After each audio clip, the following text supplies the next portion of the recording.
welcome to the Author Spotlight. We're officially kicking off RSCon with a fun event where we're going to be hanging out with some of the authors in EDU and education. And we thought that this would be a good forum because lately I have seen on Facebook and on Twitter so much of my PLN producing books. So I thought, hey, let's kind of get together and see what each of these exciting books is about. And Roscoe is probably not going to join us for the whole thing. I'm going to let him get some sleep there. But we're going to go ahead and we're actually going to start with Hadley. Our authors are very, very inspiring. And one of the things, because they're so inspiring, they don't only write books, but as you know, as teachers and in education, you do 1,000 things. So John Spencer right now is actually giving a workshop all day. So he's going to be joining us during his lunch break. So he'll pop up eventually somewhere. So we're going to go ahead and start with Hadley. Hadley, now, this is very interesting. About I would say about a month ago, I received this email, and I thought it was quite suspicious. And I remembered tweeting you and saying, Hadley, I think you're sending me spam. And in fact, it was a preview of this book that you have with Kristen Swanson. So you want to tell us a little about the book and about how long it took you to write this book? Well, Kristen and I started talking at EdCamp Philly a year ago and came up with this idea of student superpowers and trying to almost connect it back to X-Men, that each student oftentimes has their own special power, and trying to think about that. And Kristen put together a book proposal for Corwin, and it was accepted. And last June, she called me and said, guess what? We have a book we need to write this summer. So we sat down, and using Dropbox and Google Docs, we came up with the 6 superpowers that we wanted to focus on. And the book lays out the rationale for each of the superpowers and then gives 4 lesson plans so that a teacher can really just take the book and teach the lessons. There are assessments there. There are Pinterest boards that have all the worksheets and all the links that they would need. And so it's a way for teachers, they could take a single lesson or they could teach the whole journey for their students.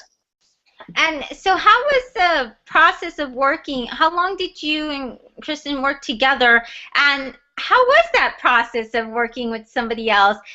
And where did you, I imagine that you met her, that she's part of your PLN, but that could be an assumption on my part.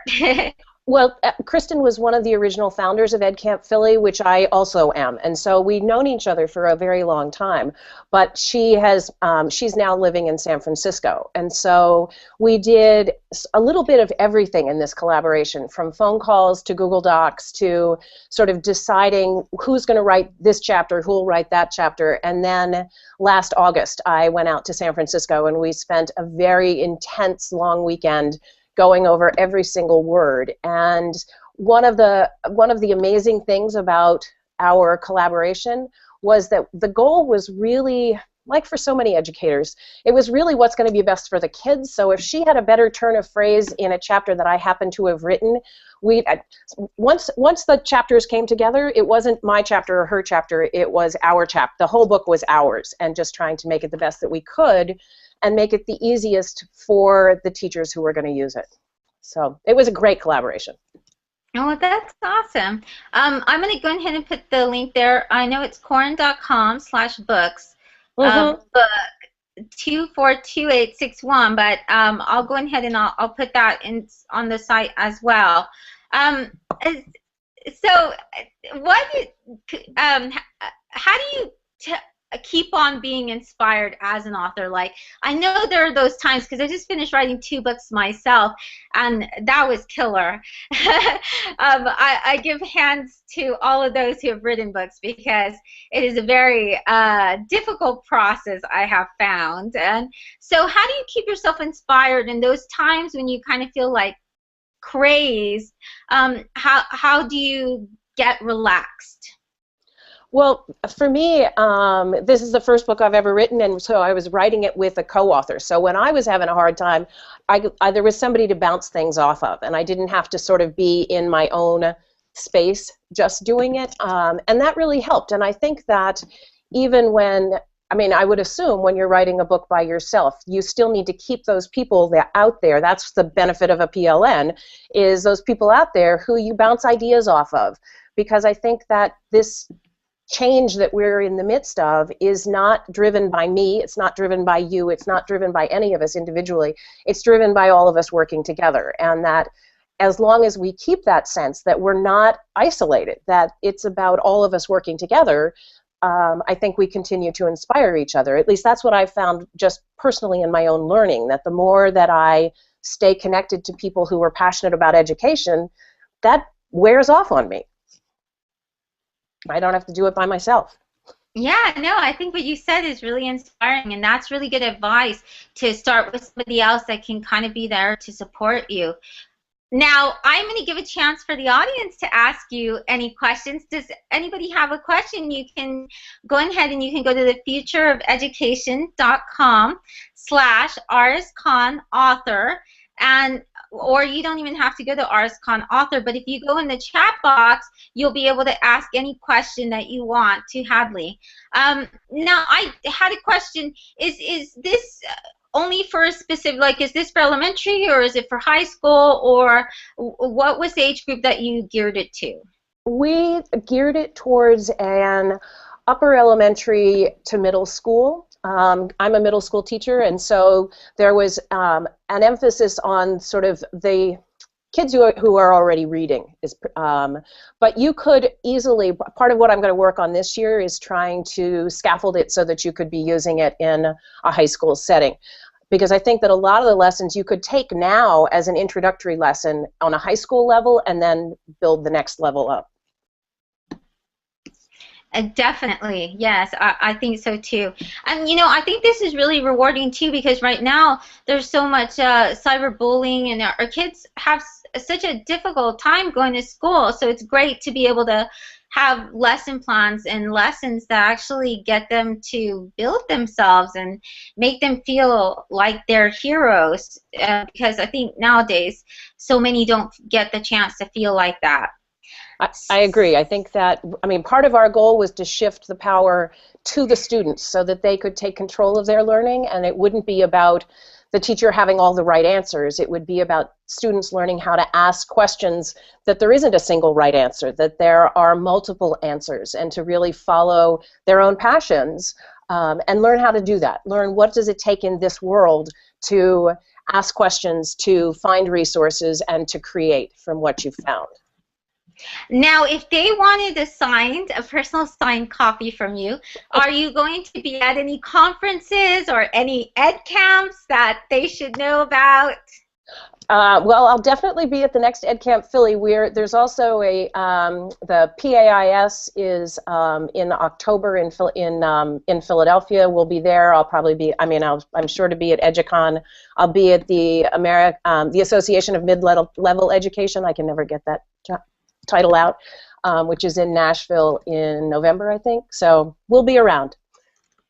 Okay, great. So we're going to go ahead and we're going to, if maybe Tom Whitby, do you want to join us next? That would be really great. Or I see that Joan is also joining us as well. So maybe Joan actually wants to go, because I know she's in a rush to see her brand new, it's your grandson, Joan? Can you hear us?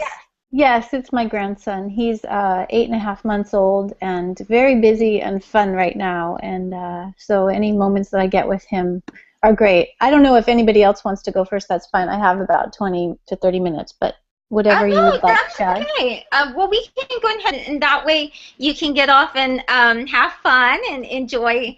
He's so cute. I've been seeing his Facebook pictures. He's so adorable. I love the pictures. But you just finished writing a book as well. And this is not your first book, though, right?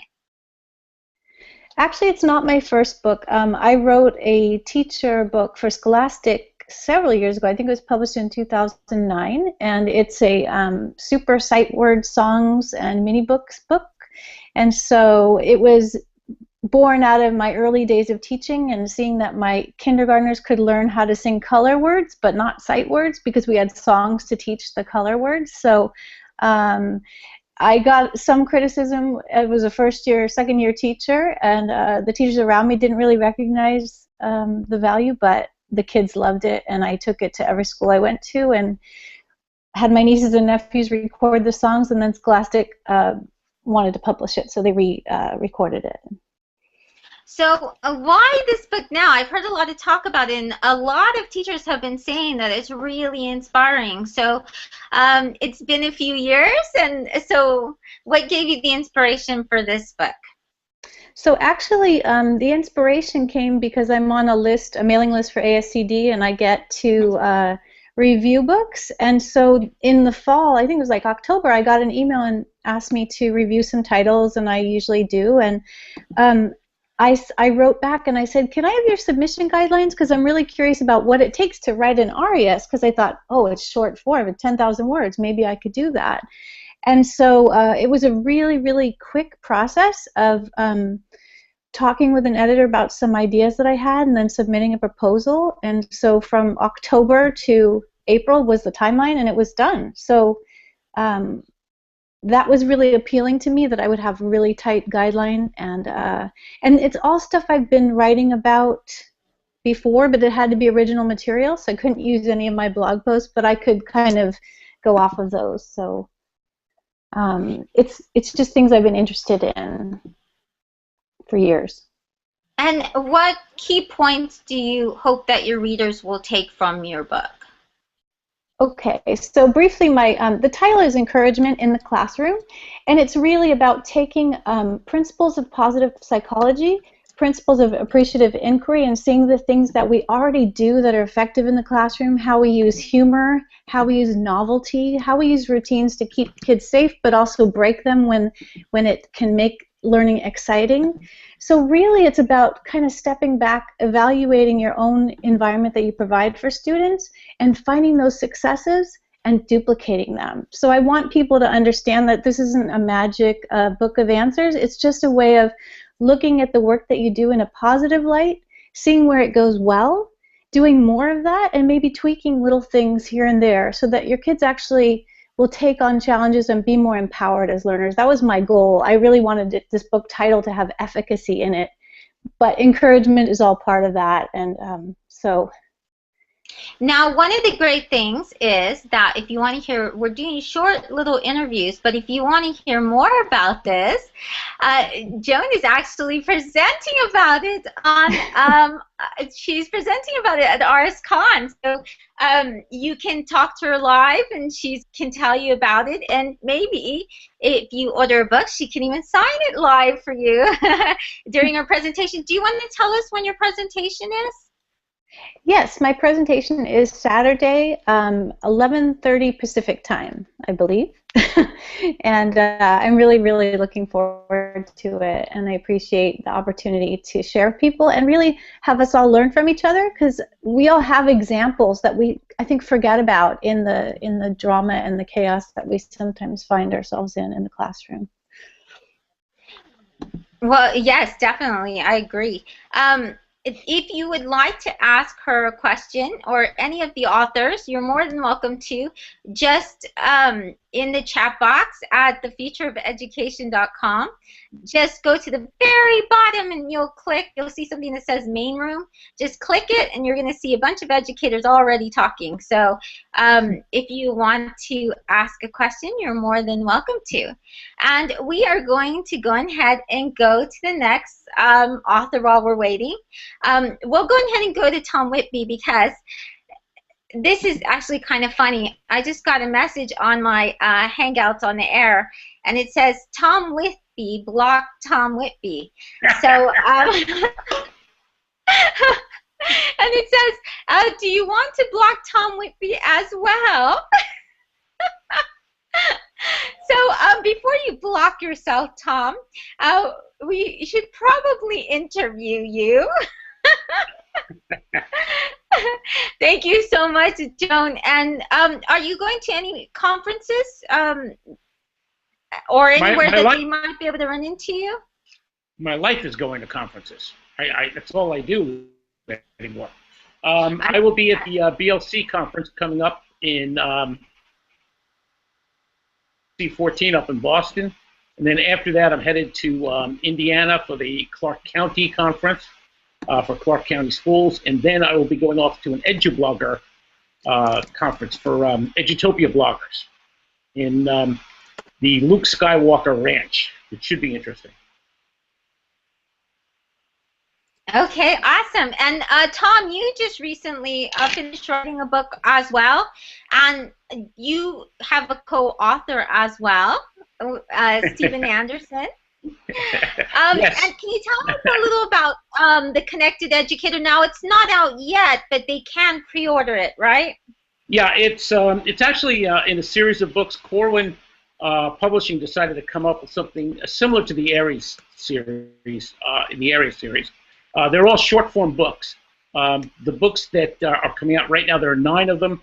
They'll be coming out starting in August, I think August 22nd. It can be pre-ordered right now. And pretty much every one of those authors are people that we all know from the connected community of educators. Many of us started off as tweeters and then became bloggers, and now we're writing books because we all have so much to say about what it is we've learned over these last years. In this particular book, I worked with Steve Anderson, known as Web 2.0 Classroom for all of you out there in the connected community. Steve and I worked on this for a couple of months. It's called The Relevant Educator, and it's pretty much the reasons why people should be connected and how to connect, and we did it very simply. We didn't use any educational jargon. We didn't use any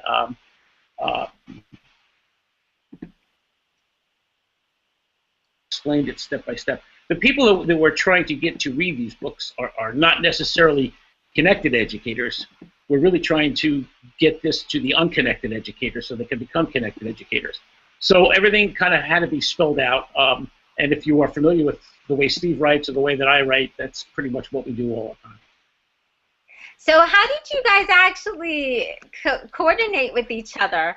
So Hadley was saying that she used Google Docs. What did you all use? Well, we did the same thing. We used Google Docs, and we were on the phone quite a bit together. The best part about working in a series like this, though, is that we actually got to bounce our chapters off of other authors in the series. Peter DeWitt is kind of heading up the whole thing. You may know Peter DeWitt from Education Week. On Common Ground is his blog. He headed up the entire thing, so much of what we did, we bounced off of him as well.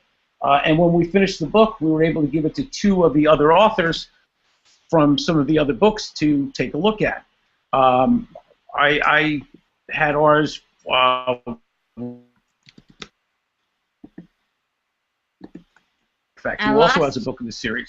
She and Hadley had written a book about ed camps, and that book is in the series. So it's, you know, working with more than one person in writing a book, you know, where you've got a committee of people that you can use as sources and sounding boards. Is just a great way to do it. And how did you and Steve sort of get over the pressures? How did you all relax and kind of have a little bit of fun too? Because let me tell you, okay, so we all know each other quite well, being the founders of EdChat. And the first time I met these guys in LA, we were at a restaurant, and I still have a picture of you with a spoon on your nose. So I know you guys had plenty of fun moments there. Yeah, well, it's you know, it's great to be able to work with people that you're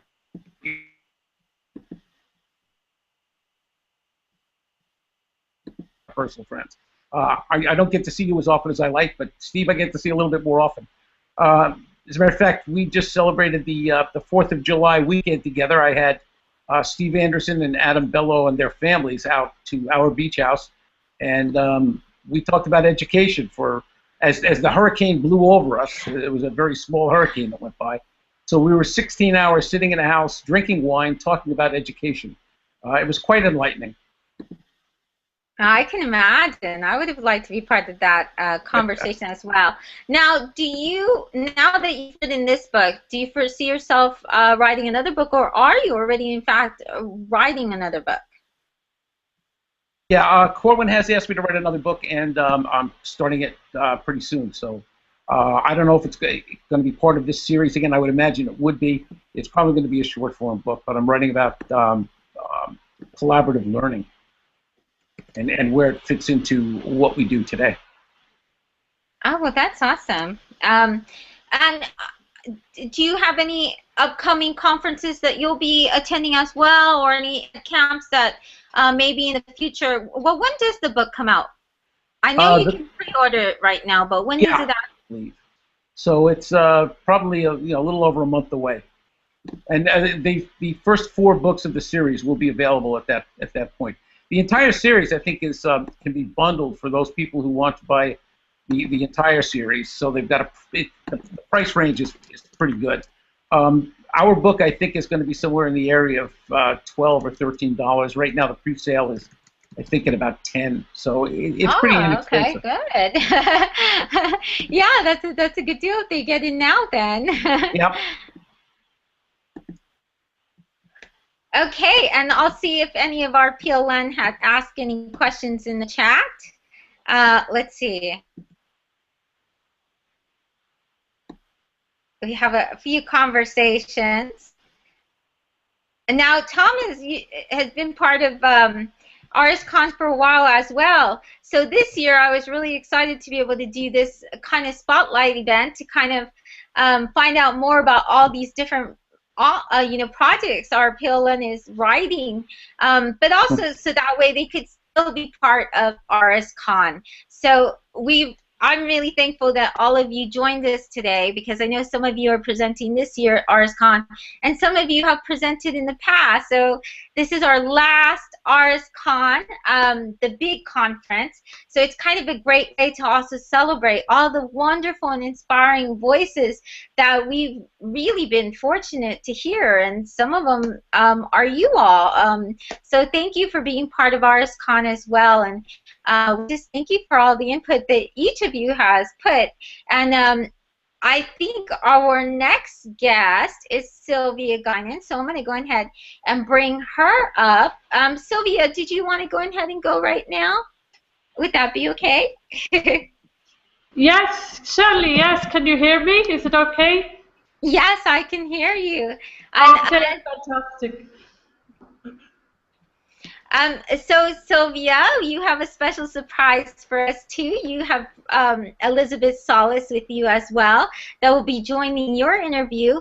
And Elizabeth just is a very young author. She published her book at 10 years old. Is that correct? Yes, that's right.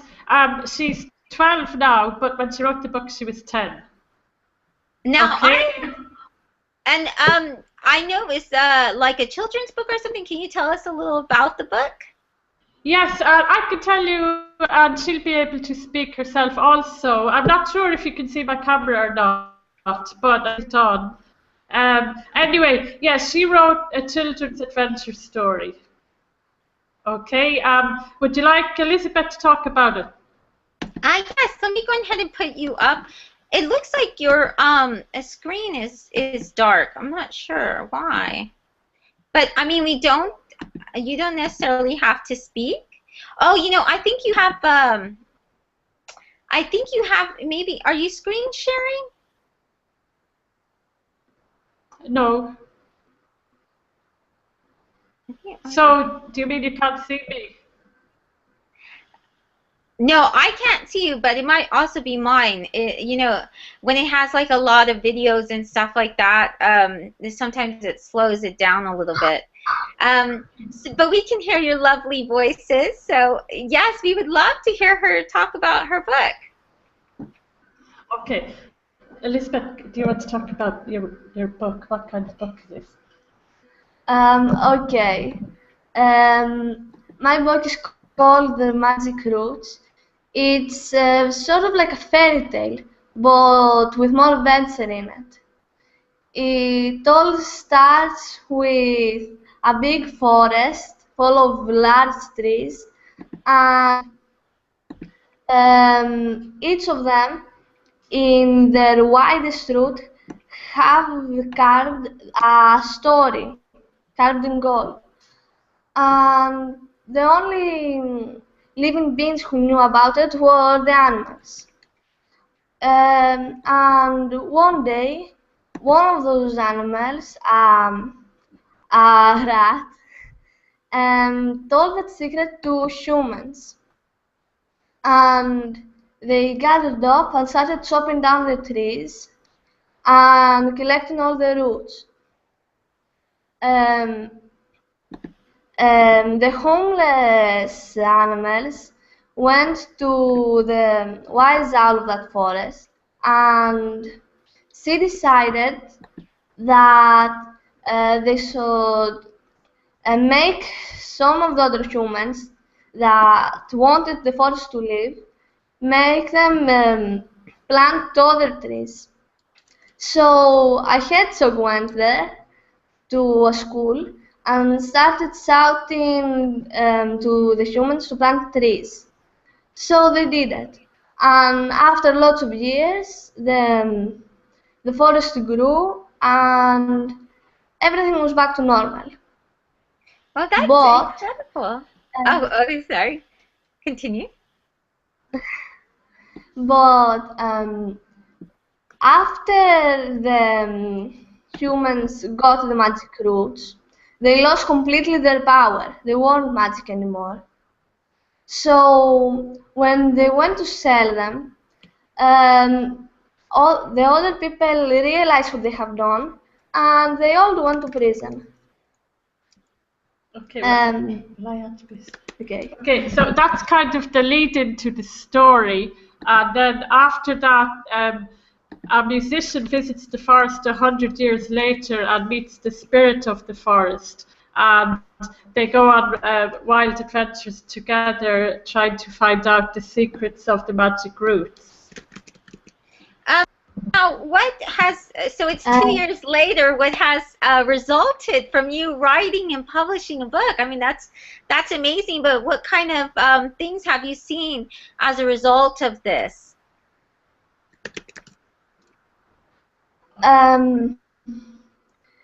After I wrote that book in Greek, we translated it in English, and now it's on Amazon. School exhibition. And first people to know about that book was, of course, my family, and after that, my class and my teacher. So she organized a small book exhibition for me, and I presented it to my class and their parents. After that, this year, the whole school organized a huge book exhibition with other books from other writers, and I could sell my book there. So that was one step further.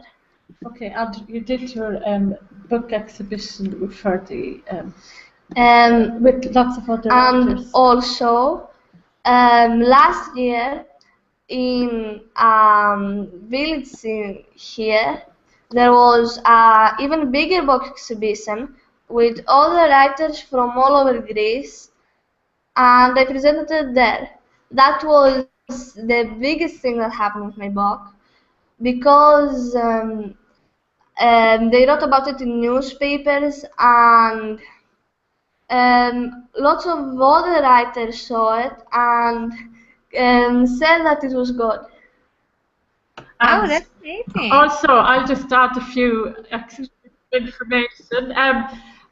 The other children in Elizabeth's class were very inspired, and so were the teachers and parents, because it hadn't really occurred to people that a young child would actually sit down and write a whole book.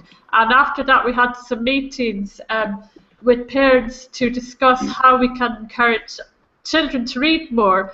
And within those meetings, it came out that lots of children don't read much at home or don't even have books, really. They don't really buy them. And we talked about how they can use comics if they don't like reading very long books. And their teacher was absolutely amazing. And it was her who really inspired the book in the first place, because she gave them a creative essay to write in school. And that day, Elizabeth came home and said she was really happy. And she said, I'm really excited because I wrote a story in school. And she showed me the story. And I said to her, I think that's just the first chapter. And she said to me, that's exactly what my teacher said. And she said, I have to go now. And she ran off to her room. And she stayed in the room for 2 hours. And she came out and she wouldn't tell us what she was doing. And then she had some secret meetings with her little brothers and sisters. And she told them that she's going to write a book and that they were all going to write books together, and it's going to be a secret. So every day for 4 months, leading up to Christmas, the 4 children wrote for 2 hours every day in their rooms, and they wouldn't tell us what they were doing. It was a big mystery. And they showed us their books on Christmas Day. So that was our Christmas present. And then after that, we published them in hard copy in Greek, and after I translated them into English. We translated them together. But about the inspiration is that another boy in her class wrote a book after Elizabeth's book because he was inspired by her. So lots of children started thinking that they could do it, and it kind of awakened the imagination of the whole area. So that was really special. Yes, that's just amazing, all the events that sparked from it. And that was actually what I was going to ask. I was going to say, how did your friends react to you writing a book? And I kind of felt at the beginning that they might not have supported her, but you can see how she inspired others, and that's just truly amazing. That's really incredible. Now, you wrote a book as well, right, Sylvia? You recently wrote a compilation with many different types of authors. Yes, that's right. We had this club on Facebook. It's the Entrepreneur Club, where online teachers connect and inspire each other. And that was before I met you at the EduGoals. And so we were a tiny group. And one of the most important people for me in that group was Andre Klein from Learn Out Live. And he was one of the first online teachers who inspired me when I started. And he's also a writer, so he's one of the most important people who have inspired me in my teaching and in my writing. And he came up with the idea of writing a collaborative book. So it's called Learn Natural English Through Storytelling, Stories for Intermediate and Advanced Learners. And it's written by 8 teachers covering all continents of the world. So, we're from different parts. So everybody wrote any kind of story they wanted. My story is for advanced or proficiency level because it has very high level vocabulary and ideas. It's very imaginative and unusual, and it's some psychological insights, which is kind of predictable from me. Actually, what I did was I thought that from all the course books and anything we have about proficiency or advanced English, there is very little of the humanistic element or very little of social or emotional learning. And students try to communicate in English without feeling the soul of the language or owning the own language in their own way. So I thought the best way to own the foreign language is to be able to express your feelings. And I don't think we teach enough about expressing feelings. So I actually took a list of verbs, adjectives, adverbs, and descriptive feeling words from a word list in a book I have called Nonviolent Communication. And I said I'm going to create my story from that list. So it was a list of words expressing feelings that are for advanced or proficiency level. And then I just I just let my fingers do the typing, and the result was a surprise to myself as well as anybody else. So it's quite challenging, but it's an interesting story because it has very unusual characters. It's a kind of a triangle relationship between three people in a neighborhood: a woman, her next door neighbor, and a teenager who lives across the road. And there are lots of mysteries and secrets going on, and you have to work out what's happening in the relationship.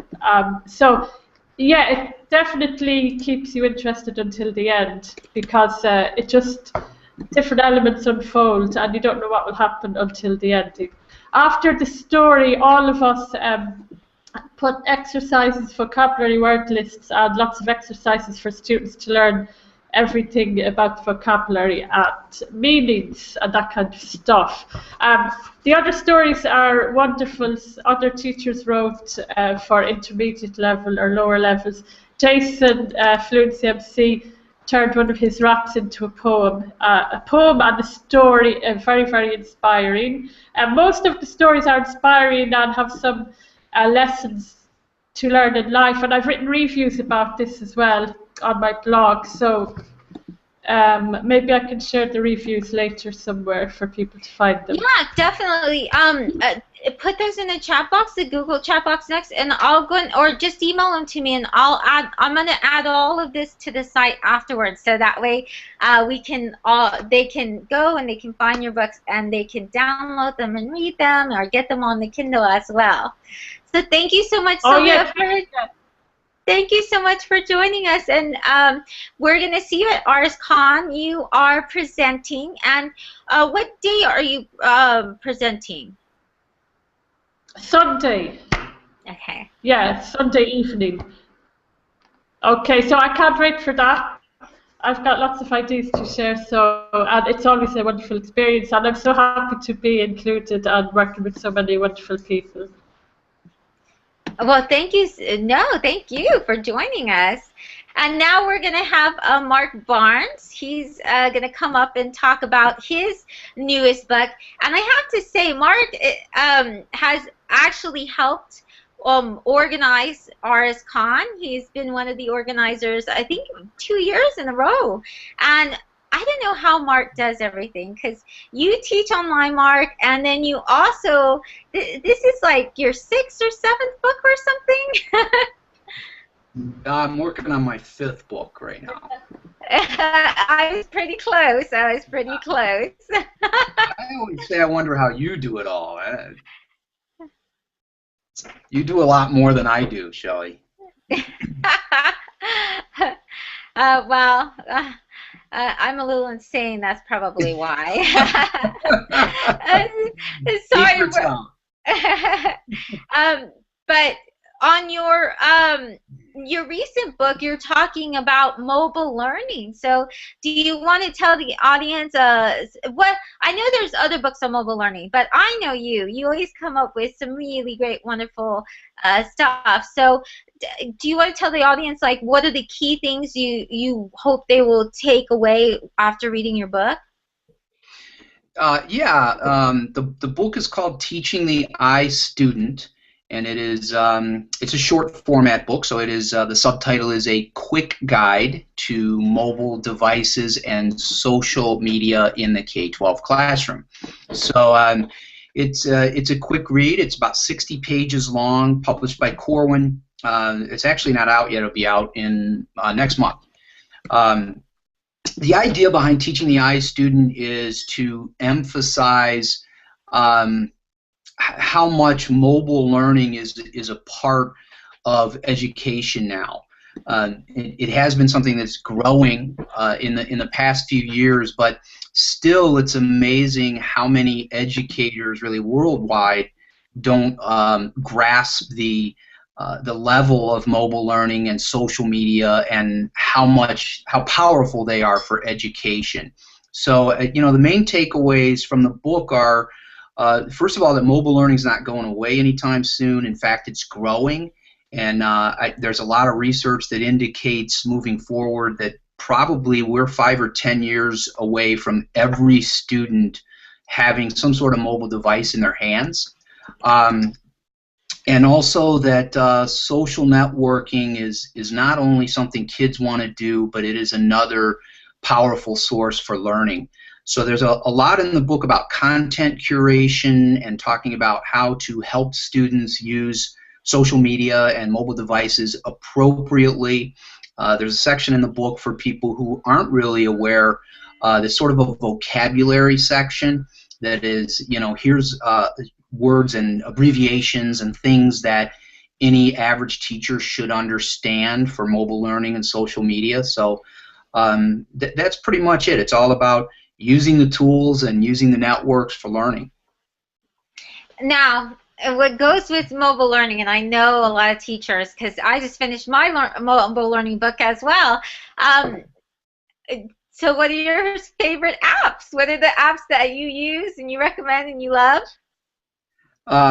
Well, I think Twitter, for one, is I know a lot of people like us, we talk a great deal about Twitter, and it tends to be one of the ones that's mentioned the most, but it is certainly my go-to application, and it's one I talk a lot about in the book and encourage teachers to use and talk about how it can be used in the classroom, because I think that even teachers who are on Twitter, and it's shocking to me still how many are not. When I go out and I do workshops, or when I'm in front of large audiences. I was at a conference not long ago, and there were probably 300 or 400 people in the audience, and I polled them and said, how many are on Twitter? And I was shocked to see 5 or 10 hands go up. So there's still not as many as you would hope. But even those who are, I think they typically look at Twitter as a professional development or just a sharing between people in their profession, and still too many don't look at it as an in-class teaching tool. So that's one thing I really love and I talk a great deal about. Now there's so many now. That's the other thing that I mention in the book, is that it's hard to pinpoint a few things. It's as much as I want to write about apps, it's difficult to do that because they're constantly changing. So when you're writing, you may single out a certain application, and not long after the book comes out, it can either be gone or be something that's not being used anymore because something's replaced it.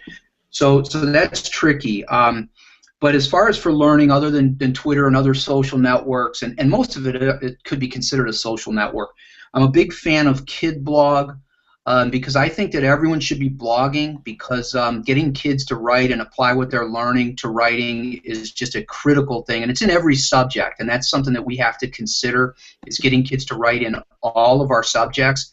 KidBlog's designed by teachers for teachers, and it's just a fabulous way to get kids writing. For video, I'm a big fan of Animoto.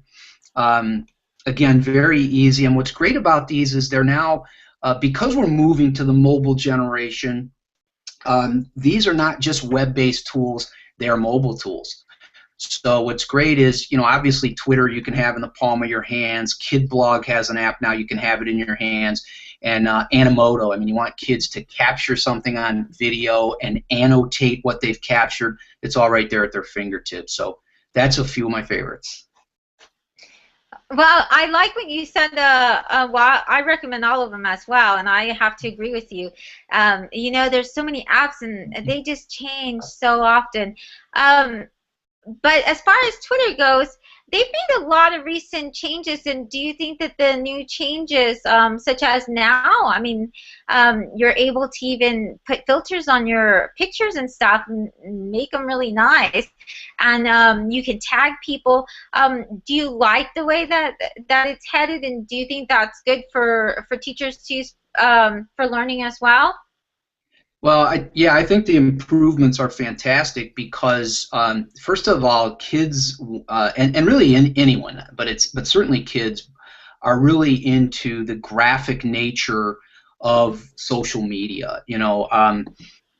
Kids are kind of gravitating away from Facebook because they sort of think that that's their parents' network now, and they're heading over to places like Instagram and Pinterest and Twitter. And what kids love about that is that they can share things graphically.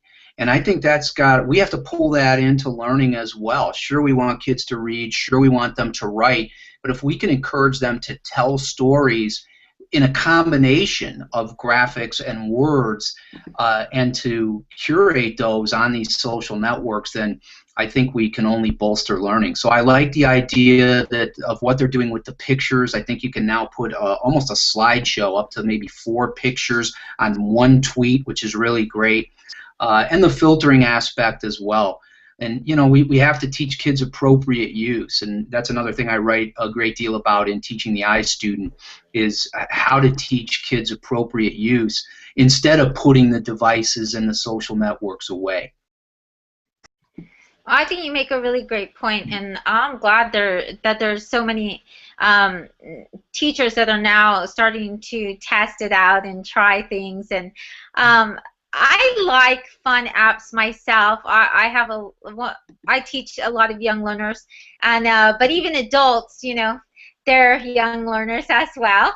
And so and that'll be a good intro, because we have Ray here who writes about it being young and playing. But what are your favorite silly, playful apps? Because I know, like, for example, I love Yakit. That's one of my favorite ones, and that is just the funniest thing ever. But do you have any apps that you just like to have fun with? Well, I think the first time that I ever saw Yakit was at a conference that you were leading. So that's a lot of fun. For me, that's a tough one, Shelley, because I think apps in general are fun. And, I think kids do too. So it's tough for me to say which one is just a fun one, because I think they're all fun. Twitter's fun for me. I'm on it all the time. And I'm sure as soon as I'm finished with this, I'll think of something, but I don't really have one that I would say is just my fun app that I go to. So I'm looking at the chat, and you've gotten some great stuff here. Somebody was Peggy says, Mark just makes us want to buy the book, loaded with such great stuff. So we'll be posting all the links for the books so that they can go get them. Now, you also, where could they find the other books that you've written? Well, I have 2 books that are published by ASCD, and the best way and the easiest way in a format like this to share that is just to go to ascd.org. And even before you go to the book section, they have a search tool, and if you just searched my name, I actually have an author page there, and it has both of my books, Role Reversal and The 5-Minute Teacher, along with some video interviews. So that would be the easiest way to get those. And then Corwin has a pre-sale site. Same thing, if you just went to Corwin and you search for Mark Barnes, it would bring you to a link to the pre-sale site for Teaching the iStudent. If you're interested in that, it's actually a 15% discount until the book goes live. So if you want to save yourself a few bucks and you're interested in Teaching the iStudent, now's a good time to get it. And then just a quick plug, again, my next book by Corwin is coming out in early 2015.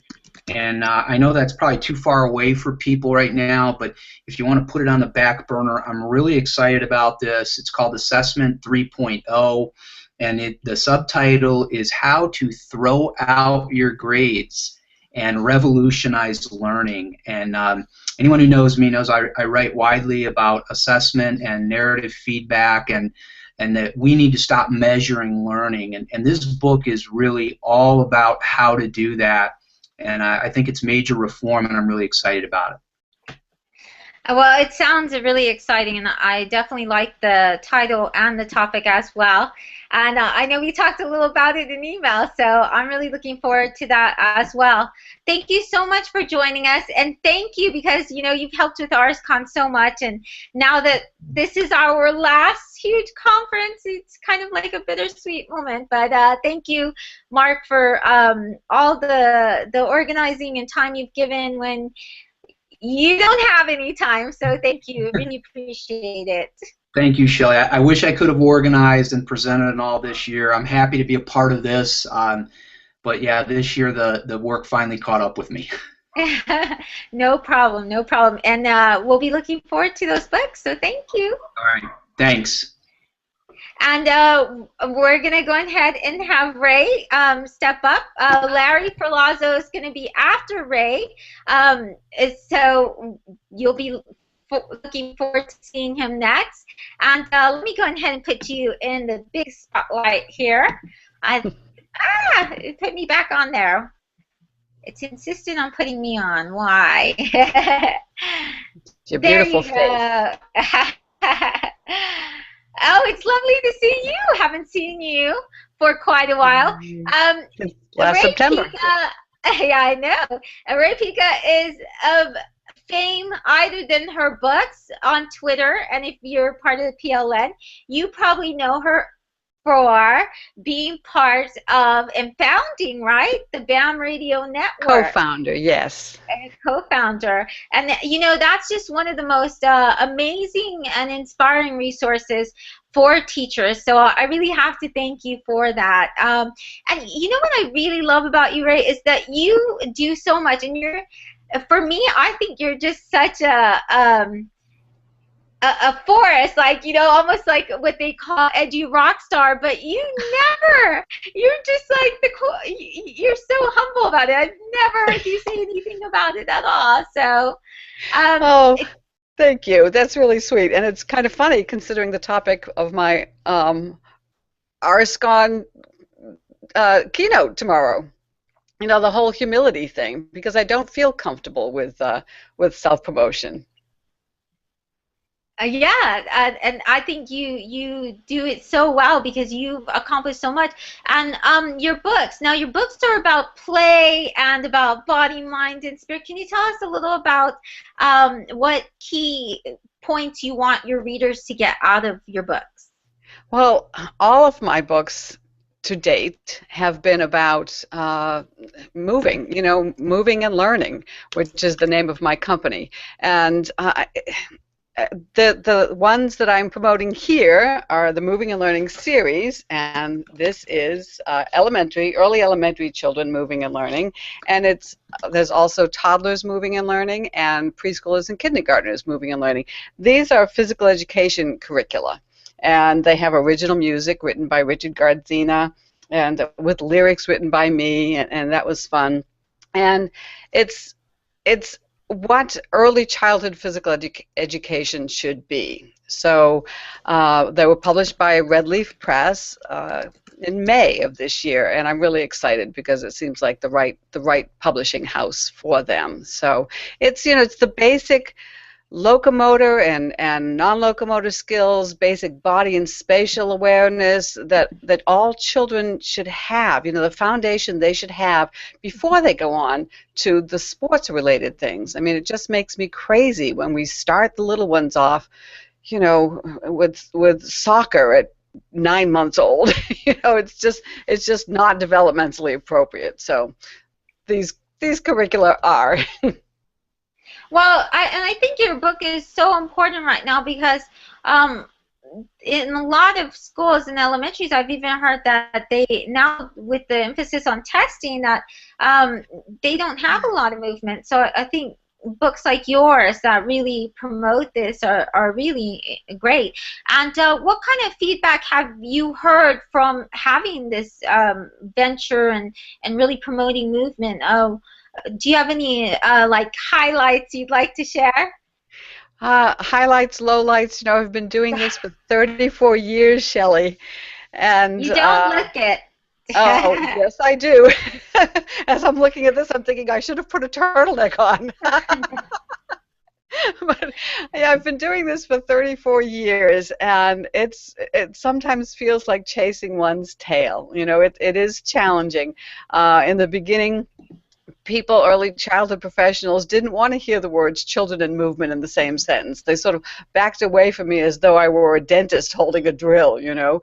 And since then, people have come to understand the importance of movement, and but we're asking the children to sit more and more and more, and it's the cause of all this white hair. It's just insane.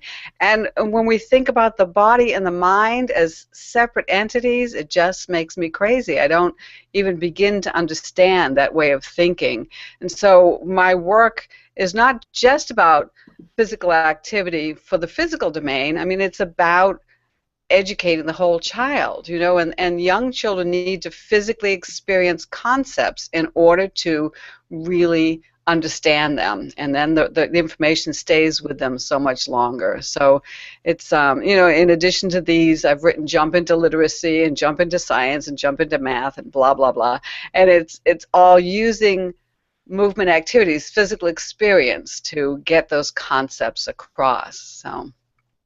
And okay, so you talk a lot about movement, and I know that you are constantly creating, and you're one of the busiest people that I know. And I don't know this because I've been seeing the things that you do with the radio network since I'm a guest every so often, and you are so busy. So what kind of movement do you do? I mean, how do you stay so active and so energized?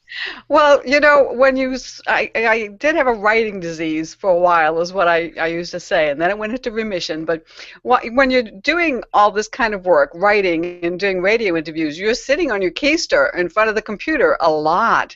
And so about 7 years ago, I decided the physical activity specialist ought to get physically active, and I just started walking in the mornings, and it was glorious. It became not just a physical thing but a spiritual thing, and I lost 35 pounds, all of which have come back now, even though I'm still walking in the morning. So when it's not too bloody hot here in Washington, D.C., I will go out first thing in the morning and walk, and that's, you know, that's the way I can connect with nature and take a deep breath and have some physical activity all at the same time.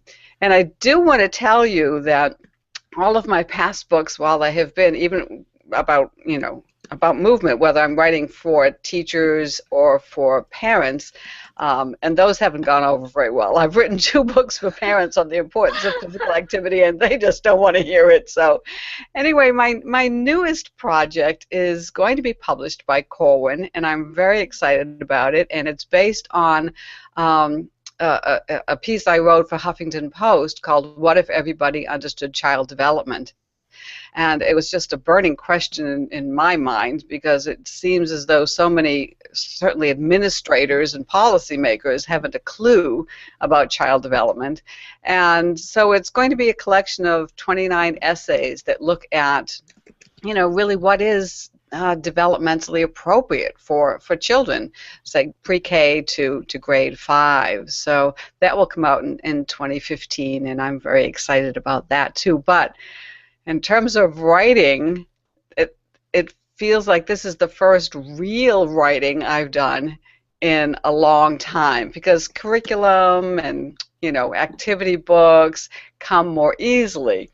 And now that I have to start on this, you talk about how busy I am. I was managing my schedule just fine, and now all of a sudden I've got this idea, oh my God, I have to write a book. I have to write a book. Where am I going to find time to write a book? So I am a little paralyzed getting started. So it's interesting to listen to the others talk about their processes. Well, it's been wonderful having you, and I'm so excited about your panel tomorrow, so we can continue the conversation about teacher humility and, you know, being comfortable with sharing your successes and when it goes too far. So looking forward to that, and thank you so much for being a part of RSCon this year. Oh, my first RSCon, and I just find out it's going to be the last RSCon. Well, we're still going to have the mini con, so these are other events. It's just scaled down. Okay. All right. Well, thank you, Shelley, for inviting me to do this. Oh, thank you. And now we're going to go to our next guest, who I know there's many, many fans out there, which is the great Larry Filazzo. And for me, this is such a treat, because I have been trying for the last 4.5 years to get Larry to do something. because he's the most busiest man in the world. Larry, you do so much. I just find it astounding that you share so much. And actually, I have to thank you because you are one of the first reasons why I started Twitter, and you're also a reason why I stayed and started sharing and got excited because even though you do so much, you're one of the kindest people out there, and you are constantly very supportive. So I really have to thank you for that. Thank you for doing that. Well, thank you, Shelley. Though it's sort of funny to hear you call me a really busy person. Since I think that's the definite, that would be the definition of you in the dictionary. And now you have quite a few books, and your books, I often quote your books on parent engagement because you say so many profound things about that. And then you also have another book about actually going to houses and with language learners and really talking to the parents too. Do you want to tell us a little about your different books and the key points that you want readers to get from it? Well, I've written several books. 2 books on student motivation and helping students to develop intrinsic motivation, and I have a 3rd one coming out. And then 2 books on teaching English language learners, and another one on building parent engagement, and then one on sort of classroom management and student motivation, which is a collection of my EdWeek columns. And I think the overriding perspective of all of them is, it comes from my experience prior to becoming a teacher 11 years ago. I was a community organizer for 19 years. And out of that, I learned that you really can't motivate anybody to do something, but you can create the conditions in which they can motivate themselves. And I think that is the underlying message in the way I teach. At least I try to make it the underlying message to what I teach and in the books. But that's sort of a quick summary. And then what I'm doing this summer is working on the 3rd volume on helping students develop intrinsic motivation. And then after that, a colleague and I are writing a follow-up to our book on the ESL/ELL Teacher's Survival Guide. Wow, you are so busy, and in between, I know you do manage to find time to play basketball every once in a while. Yep, several nights a week. So that's what I playing basketball, however mediocre I might be, having a great family, and teaching at a great school, all combined to give me a lot of positive energy. Oh, that's great. Now, I do want to ask you some. Now, you're writing a series this time, and that's not, and that's not usually the usual that there is a series. So, why have this series, and why do the books sort of build off of each other, or how do they kind of all relate to each other? Well, clearly, the theme for all 3 is on helping students develop intrinsic motivation, and it didn't start out as a series, but there's always plenty of new research, and based on my own experience and the experience of my colleagues in the classroom, as you know, a teacher can never have too many tools in their toolbox when it relates to student motivation and positive classroom management. And I think one of the ways I look at it is there's this perspective of looking at things either as a puzzle or as a mystery. And people have used that to analyze American foreign policy, actually. Whereas a puzzle is, it's very straightforward. You just got to put the pieces together. It's sort of almost like a flow chart. Whereas a mystery is, there are lots of moving parts. You're dealing with lots of changing self-interests. And when it comes time to student motivation and also classroom management, if you look at it as a puzzle, it's not going to work very effectively. But if you look at it as a mystery with constantly moving parts, we have scores of different students, changing public situations, that there are always going to be new ways and new ideas. There's not one strategy that's going to work for every student.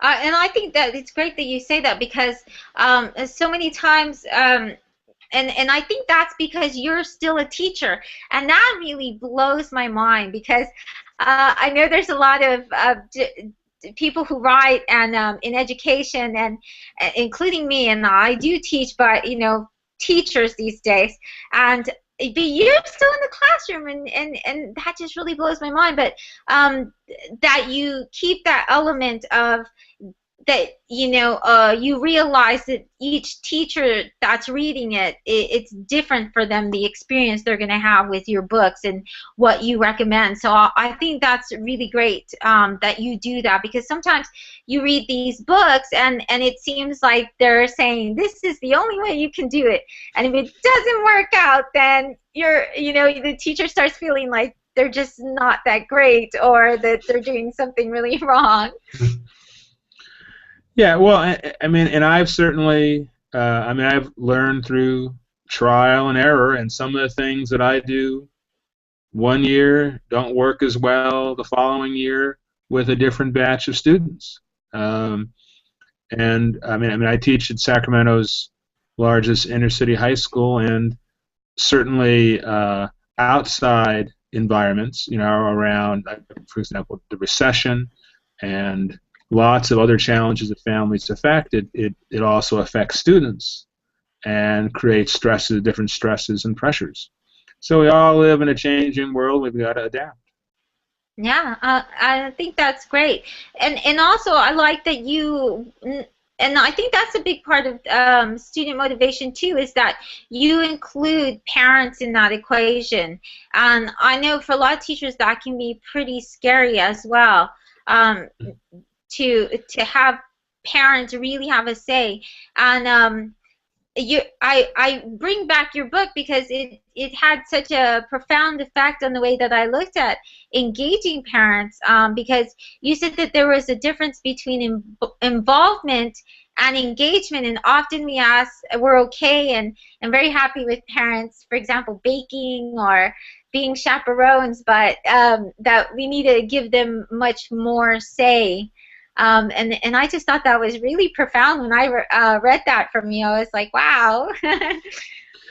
Yeah, I mean, I think I view parent involvement as more as doing to, whereas parent engagement is doing with. And where parent involvement, we sort of look at parents from the eyes of a social worker, or viewing them as sort of clients, and through parent engagement, we look at them as partners and allies. I mean, in terms of students, they have far more experience with their child than we are ever going to have, and they're sources of advice and help. The vast majority of time. I mean, we teachers need all the help we can get. Yeah, we definitely do. And I'd like to ask you, what was your turning point? You talk about student motivation. It seems like, you feel very comfortable with your students, and even now you speak very comfortably about classroom management and motivating your students. I've seen some of your projects, and I think they're awesome. I think you recently posted, a couple of months ago, book trailers for, and it was either with Vine or Instagram, and I thought those were just very creative. But what was your kind of key moment, or maybe a talk or something that you experienced that got you to look at it in this way? Well, I think, I think as I mentioned earlier, coming from 19 years as a community organizer and realizing that pushing a rope doesn't work. Help people move in the direction that you'd like them to move.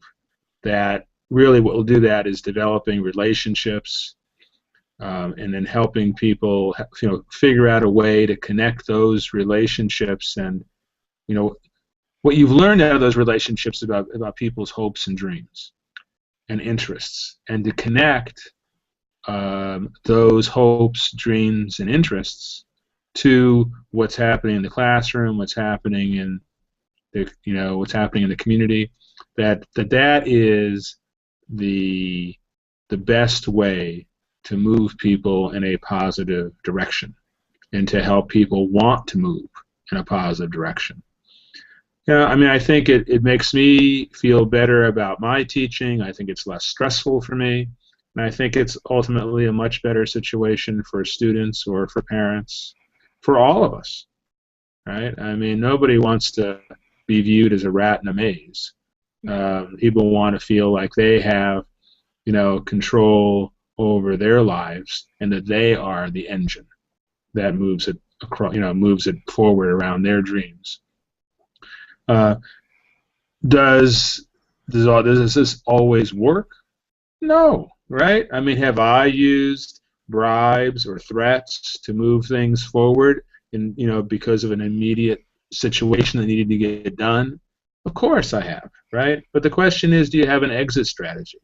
Do you have a plan on how to move that to a different way? I mean, it's a question, do you tend more towards intrinsic motivation or extrinsic? And I think that's a really good point. I remember when I was doing my master's for ESL, that was the first time I'd ever read Alfie Kohn, who talks about that. And I remember getting very angry at the beginning, or very defensive, and thinking, why can't I use stickers? But after a few, for I think teachers often we have to be open to learning, and that it's not necessarily that. And that's what learning is about, to reflect on, ways that you might have done things that maybe, weren't the best, but you grow from it and you learn. So I think that's really wonderful that you write about this. And I can definitely say that they should check out all your books, because there have been so many times in reading your articles and everything like that I've just had aha moments with your writing. So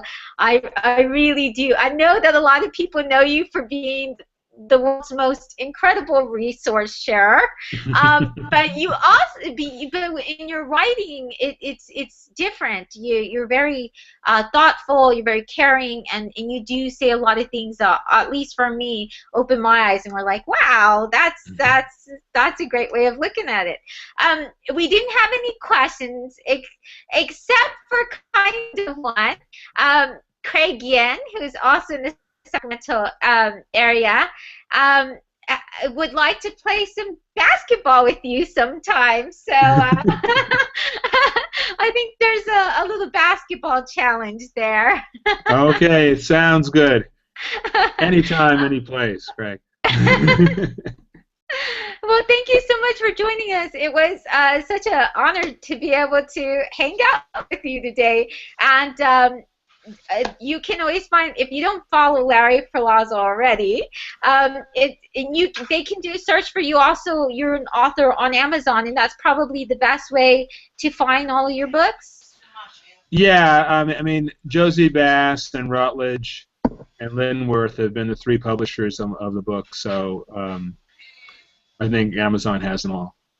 So. Yeah, Routledge has been so great about that. They make it immediately available on Kindle and everywhere. So, and we'll be putting that link up as well on the Ning as well, and sharing at the Future of Education. So thank you so much for joining us, Larry. Well, great. Well, thanks for the invitation, and I don't know how you're maintaining your energy today with all these interviews you're doing, but more power to you. Yeah, that just means I probably won't wake up tomorrow for the real conference, but that's okay. Peggy can go on without me. Thank you. Bye. And it looks like we have Jose Wilson. You're welcome to go early if you want. We're supposed to have a break right now, but I know we had a little bit of timing snafus. And so, I mean, you're more than welcome to come on right now if you'd like. Let me unmute you because it looks like you're muted.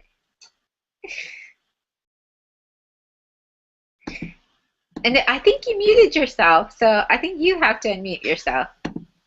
Yes, I did. You followed the rules. I try.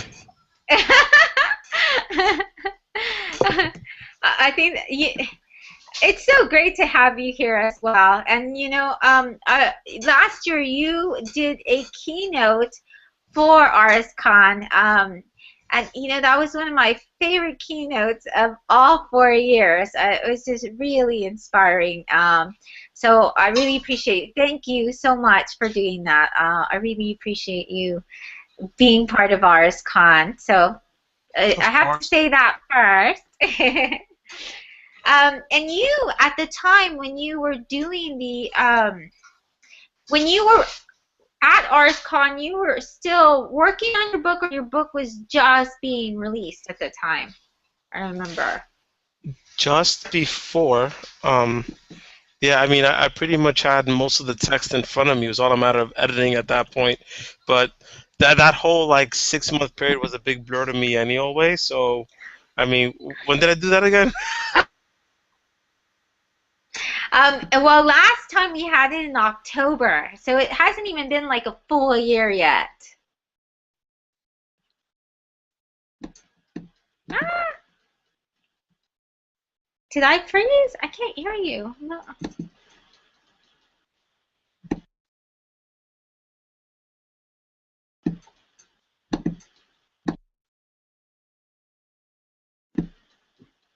Okay, Shelly's having a little bit of technical difficulties. Sorry about that. So I can't really hear anything. Let me try closing some windows and maybe that'll help it. A little bit here. Well, it's bound to happen. My poor computer has just been through so much lately. So I might have to start doing like the hand signals to you because I don't know if you can hear me.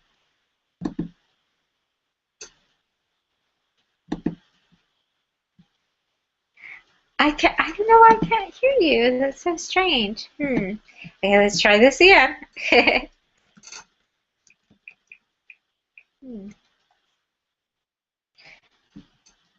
Let's see.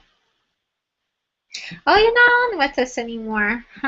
Okay, so I will wait for our next interview to come on. We've had some great interviews so far, haven't we? Some really interesting insight and stories. Thank you, Craig Yen, our first winner with Chuck Sandy's book, English for Spammers.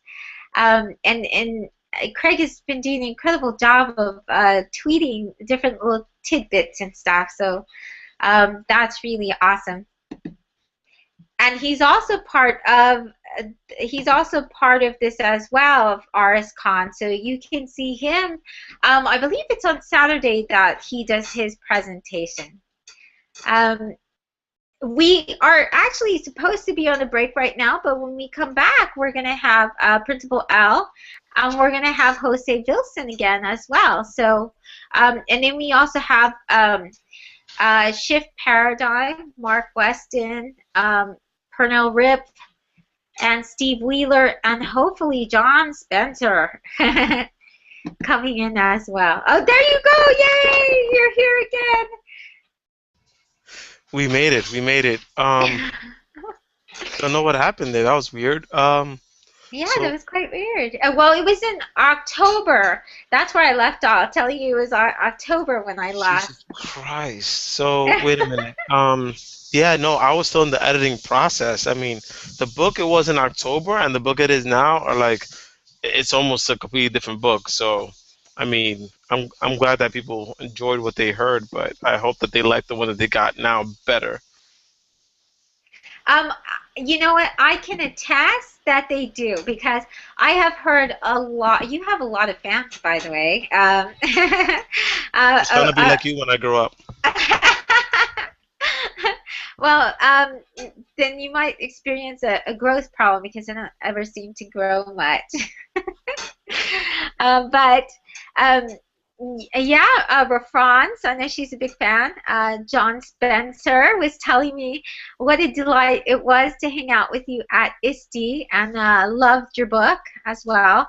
I've heard a lot of people just really talk about your book and how profound it is. Do you want to share with us a little bit about, well, first of all, where can they get the book?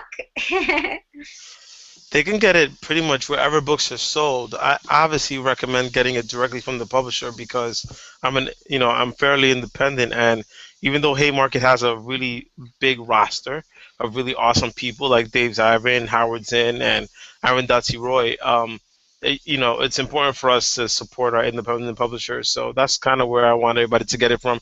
But if they don't want to get it from there, they can go to Amazon, they can go to Barnes & Noble, get it online. So wherever they want. Now your book is called, and I love the title because it really speaks to me. And I think it'll speak to a lot of teachers, and not only teachers, I think it speaks to a lot of students and parents as well, which is This Is Not a Test, and then a new narrative on race, class, and education. What key points do you want your readers to walk away with, and what kind of motivated you to write this? I want them to walk away with everything, but if they can't walk away with everything, a few things are important. Number one, just building relationships with students, and not so much in a like, oh, everything's peachy keen sort of way, but in a our cultures may be the same, they may be different, but I need to know you as a person and know everything about. I need to know enough about you that I'm not trying to save you, but I'm trying to actually teach you to be the best person that you could possibly be. I can show you a different pathway. So that's the biggest thing I would like people to take away from it. Of course, there's a whole lot of other pieces, including education technology, where I'm asking people to think about becoming stronger in their pedagogy and worry less about the tools that we use, which I know is a big argument in this audience specifically. Like, how do we use smart boards? How do we use all these other like tech tools, not as the defining thing that makes us better teachers, but as one pathway for us to get students to learn. And that's critical for me. And then third, and perhaps most importantly, that every teacher comes into their work from a different lens, right? Like, everybody has this different lens, and we're all hoping to get to the same point, which is students learning. But then, how we go about our business, changes the conversation a bit. What lens are you coming from, and does it always incorporate everybody? Is it as inclusive as possible? And there's so many more things I could say about the book, but those are the three things I'm always thinking about: the student relationships, education technology, and how we as teachers come into our work. Now, you and I know your book is full of passion, and you always speak from you're very real, and you definitely speak from the heart, and I think that translates as well in your writing, and I know you do poetry as well, which is something that I really admire from you. But it sounds like this book, in a way, has excited you, like given you new energy. Do you want to tell us a little about your writing process? Because I know for me, after writing 2 books, I'm like conked out. I haven't really read the book. Since I last put it out there, since maybe March, and I actually handed it in around like late March, but I haven't really read it since mid-March, and I've been like looking for different things, different words, but I haven't touched the book because it's one of those things where it's like I don't want to be reminded of just how taxing it was, like how much it really took out of me to be that vulnerable, that I guess that out there with some of the things that I was thinking, and knowing how much danger there is in teachers writing about their personal experience in the classroom is so different. It'd be one thing if I was just writing about math, and that was all I was writing about. Then there would be no problem. Yes, there would be maybe some pettiness and whatever, but I think generally people are okay with that. But for me to put my personal views out there as an educator, and then hoping that it becomes successful, and then seeing that there is talk about it, it adds a different level of risk. Like you're becoming, you're already putting yourself out there and being vulnerable, but then people already have a personal thing about it, about how you write. I mean, normally my writing process is like, okay, I've been thinking about it throughout the day. Here's something that I think ought to be addressed, and so I take a good 3 to 4 minutes, just trying to figure out where I'm going to start from. It usually starts with some sort of story, and then I get into like what the point is, and just blow from there. And I think that seems to be a good way to approach things, like having a story that is attached to a point that you're trying to make, perhaps later on. This book kind of had that approach, but even more so, right? Because I have more pages. I could be like, I can write for as long as I want, however I want. I try to make it, tight enough where people felt like, oh, I'm getting exactly what everybody's saying in this book. But then I made it broad enough where, you can't just box me in. You can't just say, oh, this is an education book. Oh, this is just a teacher book. No, it's more than that. So that's kind of where I landed in this book. I think you bring up some really great points about the writing process, and how it can be a little bit scary as well, because on top of everything you said, it's kind of this permanence out there. I mean, those are your words. They're in print, and they're going to be there 100 years later. So it's kind of like this big commitment you're married to for life. But I love your words. I think they're really inspirational as well. I heard that also you tend to add a little bit of personal stories about you growing up as well. Like in your work and in your writing in general, you tend to tell about your personal experiences as well.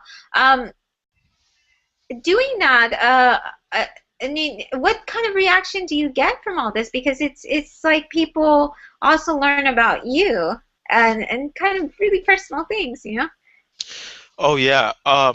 Well, here's the reason why I do this story pieces, because I often find, and this is a criticism of publishers. Unfortunately, I'm gonna have to go after every author you're gonna have, and and perhaps had before me just now, but it seems to me that teachers often get boxed into the, you ought to write about pedagogy, and we're going to make this as, thin as possible so we can talk about Common Core and sell 50,000 copies to districts, instead of saying, this teacher might actually have a story behind what they do, and we need to delve into these sorts of topics because it's a lot more nuanced than we're giving it credit for.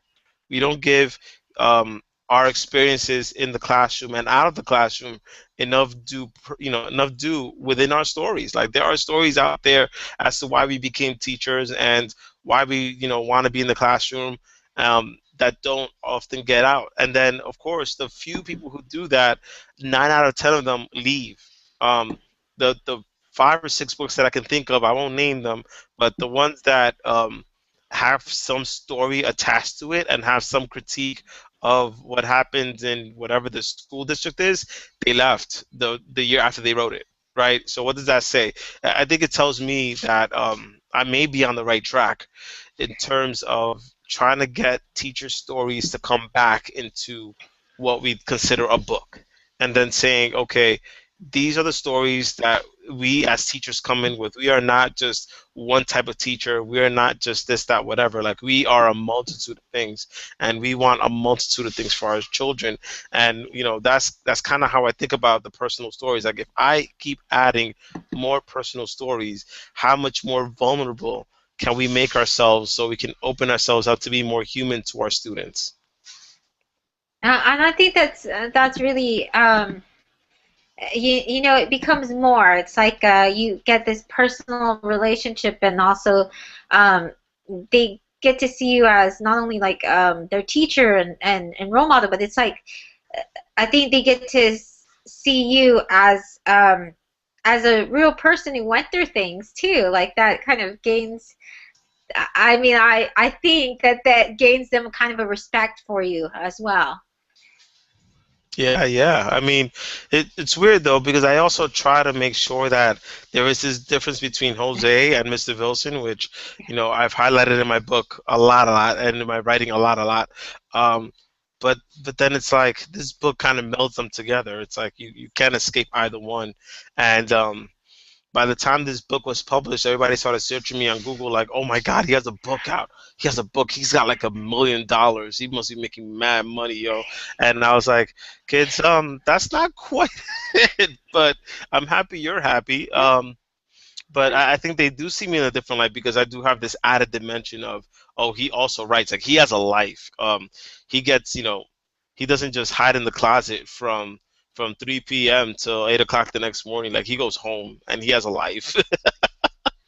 A very busy life and creative life, I should say. I'm glad you think so. And so what's your next project? What are you doing next? Where can people find you? Because I know you do a lot of different types of conferences, and I know last year you did a march as well, and so where can they see you and maybe get a signed copy of your book? God, well, there's only so many places I can be. However, I am going to be in the following cities. I'll be in Chicago, Philly, Bay Area, North Carolina, and of course, I live in New York, so if you're in New York, I'm always here, or in the general New York City area. I'm trying to find my way into Boston and Los Angeles at some point. And of course, I will be there. Well, I already asked Errol for the BAMI Award, so I will be in Washington, D.C., and I'm hoping to organize a book reading and or signing that weekend. So if we can work around that, that would be great. Look at me putting it out there, right? So if you're going to that, then most certainly I would love to have something attached to that event. But that's kind of where I'll be, and you can request me, of course, through my email, whatever, my website, thejosewilson.com. You can always contact me there if you wish, and on Twitter at the JLV, of course. And we have a little bit of time, and I know this is kind of like a surprise springing onto you while we wait for other guests, but maybe you could go out and read a little something or recite a little something. You don't have to. I'm putting you in the spot only because I love to hear you. But está bien. Can I grab my book? Yes, we will allow this. I didn't expect that, but give me a second. I know. I don't know why I didn't warn you beforehand, but in a way, it's kind of good, I think.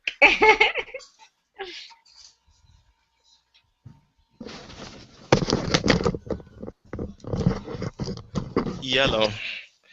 Yeah. Okay. All right. I can't curse in this program, but I do have a little something. Let me see. Oh, okay. I know exactly what I'm gonna read.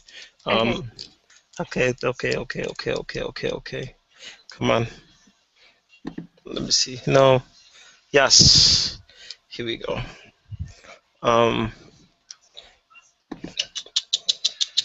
Oh, yeah. So,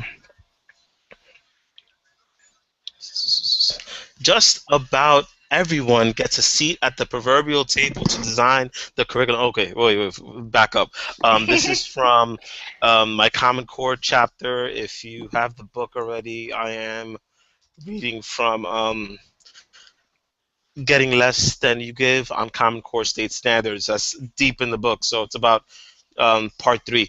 And I think that, can you adjust your video a little? I think you went off a little bit. There we go. And all you see is my forehead, right? That's awesome. The talking forehead. So here we go. Oh, wait. Let me retweet this from Craig. Hi, Craig. Thank you. Just about everyone gets a seat at the proverbial table to design the curriculum, except the people executing the curriculum. Americans would not expect to see a military general without experience in the field or a head surgeon who's never operated on anyone. Yet we trust people with no classroom experience to tell us what and how our students should learn. Part of the problem is that people can now make the case that most teachers do not have experience to design curriculum. So many teachers now come to the profession via alternate certification programs that the average teacher's years of experience have dwindled. When it comes to our own most vulnerable students, we've turned teaching into a domestic Peace Corps. No disrespect to the Peace Corps, but the fact that this is our first year of teaching, most of us are just trying to survive. The students with the greatest needs ought to have the most experienced and best equipped teachers, ideally teachers who are open to new methods but who also have their own set of strategies for reaching students. When I was a rookie, I succeeded because my school had veteran teachers of all ages. Without this kind of mix, it's hard to create a learning community for both children and adults. New teachers bring idealism and energy. Veteran teachers bring wisdom and pedagogical knowledge. None of it matters if they can't coalesce around the common experience. As far as I'm concerned, standards are training wheels, a baseline teachers can use to build a set of goals. Over time, teachers will assess the effectiveness of the activities they have designed and use teachable moments to their advantage when things don't go according to plan. But the CCSS has allowed publishers to insinuate themselves deeper still into teachers' curricula.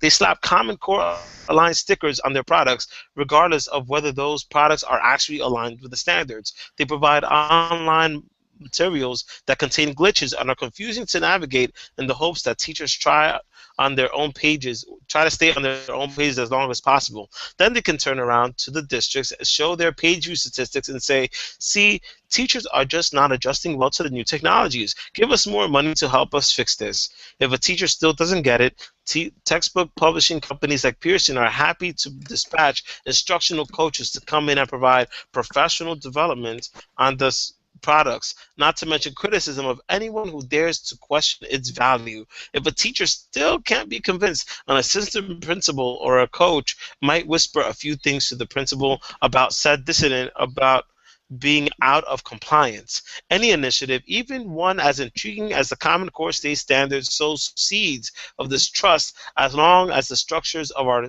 school system stay in place. Because of its rushed and compulsory implementation, the CCSS looks less like an instructional shift and more like a money-making operation. The billions now swimming through public education to pay for third-party professional development, curriculum materials, speakers, and technology should make everyone skeptical. We have CCSS apps on our phones to help us identify which standards belong with which grade, and CCSS t-shirts to help others identify who's been trained in the Common Core. We have CCSS fellowships to identify people who've mastered a set of standards that only came out a few years ago, and big education-focused foundations that force grantees, large and small, to turn their efforts towards Common Core, because this is what we do now.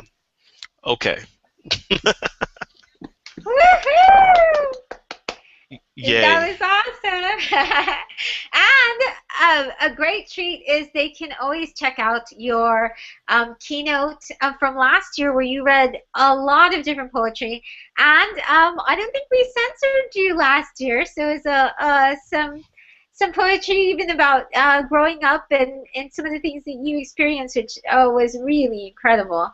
So thank you so much for joining us again. I one day, I keep thinking I won't have these opportunities to talk with you because you're just, you're like more than you see these keynotes and stuff, and they're inspiring, and I love my PLN, but you always add different stuff to the mix, and I just love that, and so I hope that I see you everywhere, because you're just awesome. I think you're awesome. I appreciate that, Charlie. I hope I see you soon, right?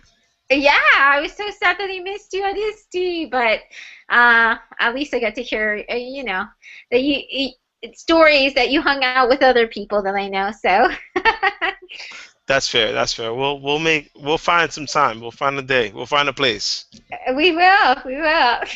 So I'll let you get back to your very busy life, and thank you so much for inspiring us. I appreciate it, Shelly. Thank you for having me.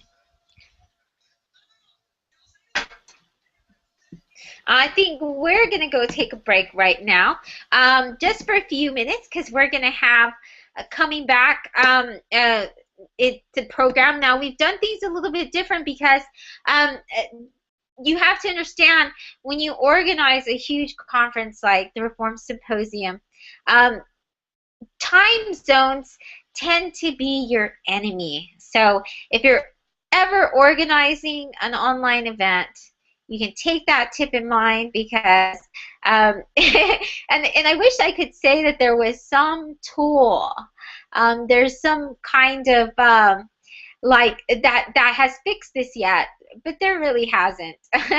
So we came with a little bit of a snafu, since we're all like in different areas. We've had people from Greece today. We've had people from all parts of the U.S., from Japan. In fact, we started off in Japan. So you guys have been in a long journey. You've seen some incredible authors, and you know what I love about this, and I'm glad that we did it this year, and we're hoping that we can kind of do this on a smaller scale with the mini cons. And so right now would be a good time to also let you know a little about the conference, show you how to navigate. So if you're new to the Reform Symposium, it's free. You can do PD, Professional Development, in your jammies. And as soon as we get our next author, who's I've been talking with, which is Principal L, who has been our plenary. In fact, he was our plenary twice. And one of the reasons why was he was that inspiring. So many of the teachers cried when he spoke both times, because he's just so full of passion. So I'm really hoping that the technology works with us and that we get to see him.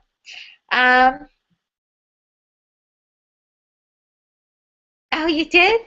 Okay, so we're trying to get Principal L on in just a little bit. But if you're not familiar with the Reform Symposium, you have incredible people like the authors you saw today who present, they share with us, and you don't have to pay anything for it. We record them live. And then you can be inspired by them all year round. We hope that you will join us and spread the word. One of the reasons why we do this is, and all of us are teachers and educators, that we dedicate our time to this, and it's like a work of love and passion. But one of the reasons why is because there's so many things that get teachers down. You always see examples. They seem to highlight when educators do something bad. But for RSCon, we really wanted to bring out wow moments, like things inspiring, like Jose Vilson, and also Ray Pica, talking about movement and things that really matter in the classroom. You won't see any of our presenters talk about testing and the importance of that, but it's things that matter, like play and also relating with your students, and like Larry was saying, student motivation and parent engagement. So all of our speakers our authors today have just shared such incredible insight, and we're going to cut this into like mini videos, so that way you can continue to enjoy these and spread these around to your staff. And maybe I'm pretty sure that quite a few teachers who could use some inspiration. So RSCon, we make it so easy. All you have to do is share links. We've even made them shorter this year. told our keynotes, even though we love to hear them, you know, we told them, you know, we did tell them to make it shorter. This time we're doing 20 minutes because we want to make sure that people listen to the video, and we found that maybe if we do more like the TED Talk format, that maybe more will do that. So I'm still waiting for my next guest, who Google is just not being our friend today. So I'm hoping, I sent him a new invitation and really hoping that he's gonna. We're actually ahead of schedule. So after we have Principal Al, we have a few more coming up, and then the day is over, and then we got to get back to planning the rest of the event. And so we have a Shift Paradigm coming next at about 2 o'clock my time, which is about, let's see, it's roughly about 15 minutes. And then soon after we have AJ Giuliani, who's going to be talking with us too. Pernell Rip, who just finished her book. Jose Wilson went a little ahead of schedule, which is what we're doing. So if our authors join us, then we're going to speak with them. And then we're going to round it off with Steve Wheeler. I'm still hoping that I can get John Spencer to come in, who's just incredibly inspiring and one of my teacher heroes. And so I'm really hoping that he'll be able to come. And let's see, it seems that Google does not want to. I think we taxed it out, maybe. Let's see.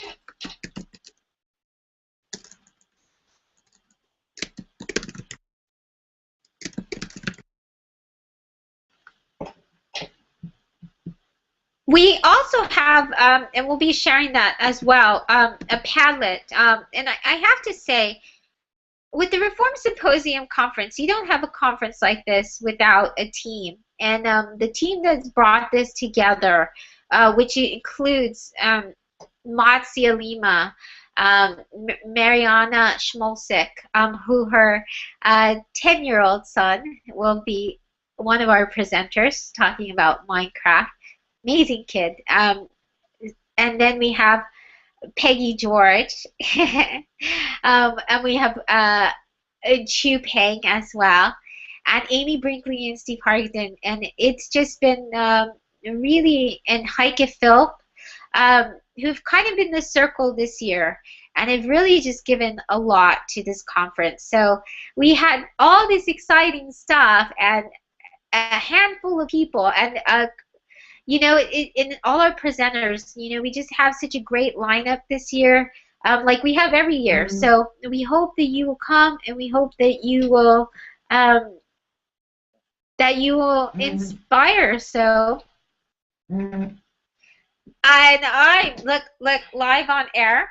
I'm gonna show you live on air. I'm getting a Vox from John Spencer, who is coming on. So I'm going to go, and I'm going to send him the link. And so it looks like we might get John Spencer here, which would be amazing. I'm still trying to get Principal Al, so hopefully. If you want to, I think that John Spencer might be giving a book. So away. And it might be signing one of his Wendell books, The Worst Wizard, if you haven't seen it yet. So in order to be able to do this, let me go ahead and show you while we have the time. And we do have a break, so we do have a break. So let's see. Let me go ahead and try and tell you a little about how you can do that. If you go to RSCon, you go to the futureofeducation.com/RSCon author, then you'll come to see this site, and we have been tweeting it. So you can, if you go to the RSCon5 hashtag, you'll find it. And then if you go to the very bottom, you're going to see something that says main room. And when you click on that, just click on it, and all of a sudden it's going to pop up, and you're going to see Peggy George, and you're also going to see Craig Yan, and they're going. You can start chatting with them, but that's the way that we're handling. Excuse me, the book giveaway. So if you would like to take part in that, you still have some time to get yourself in here. And if you haven't joined yet, it's like over 10,000 educators. So it's really amazing.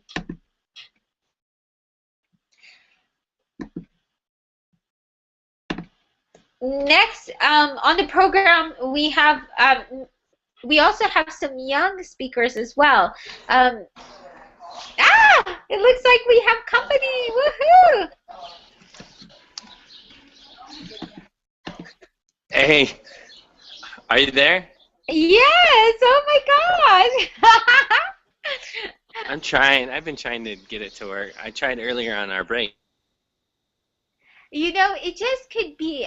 Principal L's having a tough time too. So. Oh, where did you go? You disappeared again. We caught a glimpse. We got to hang out with John Spencer for 5 seconds.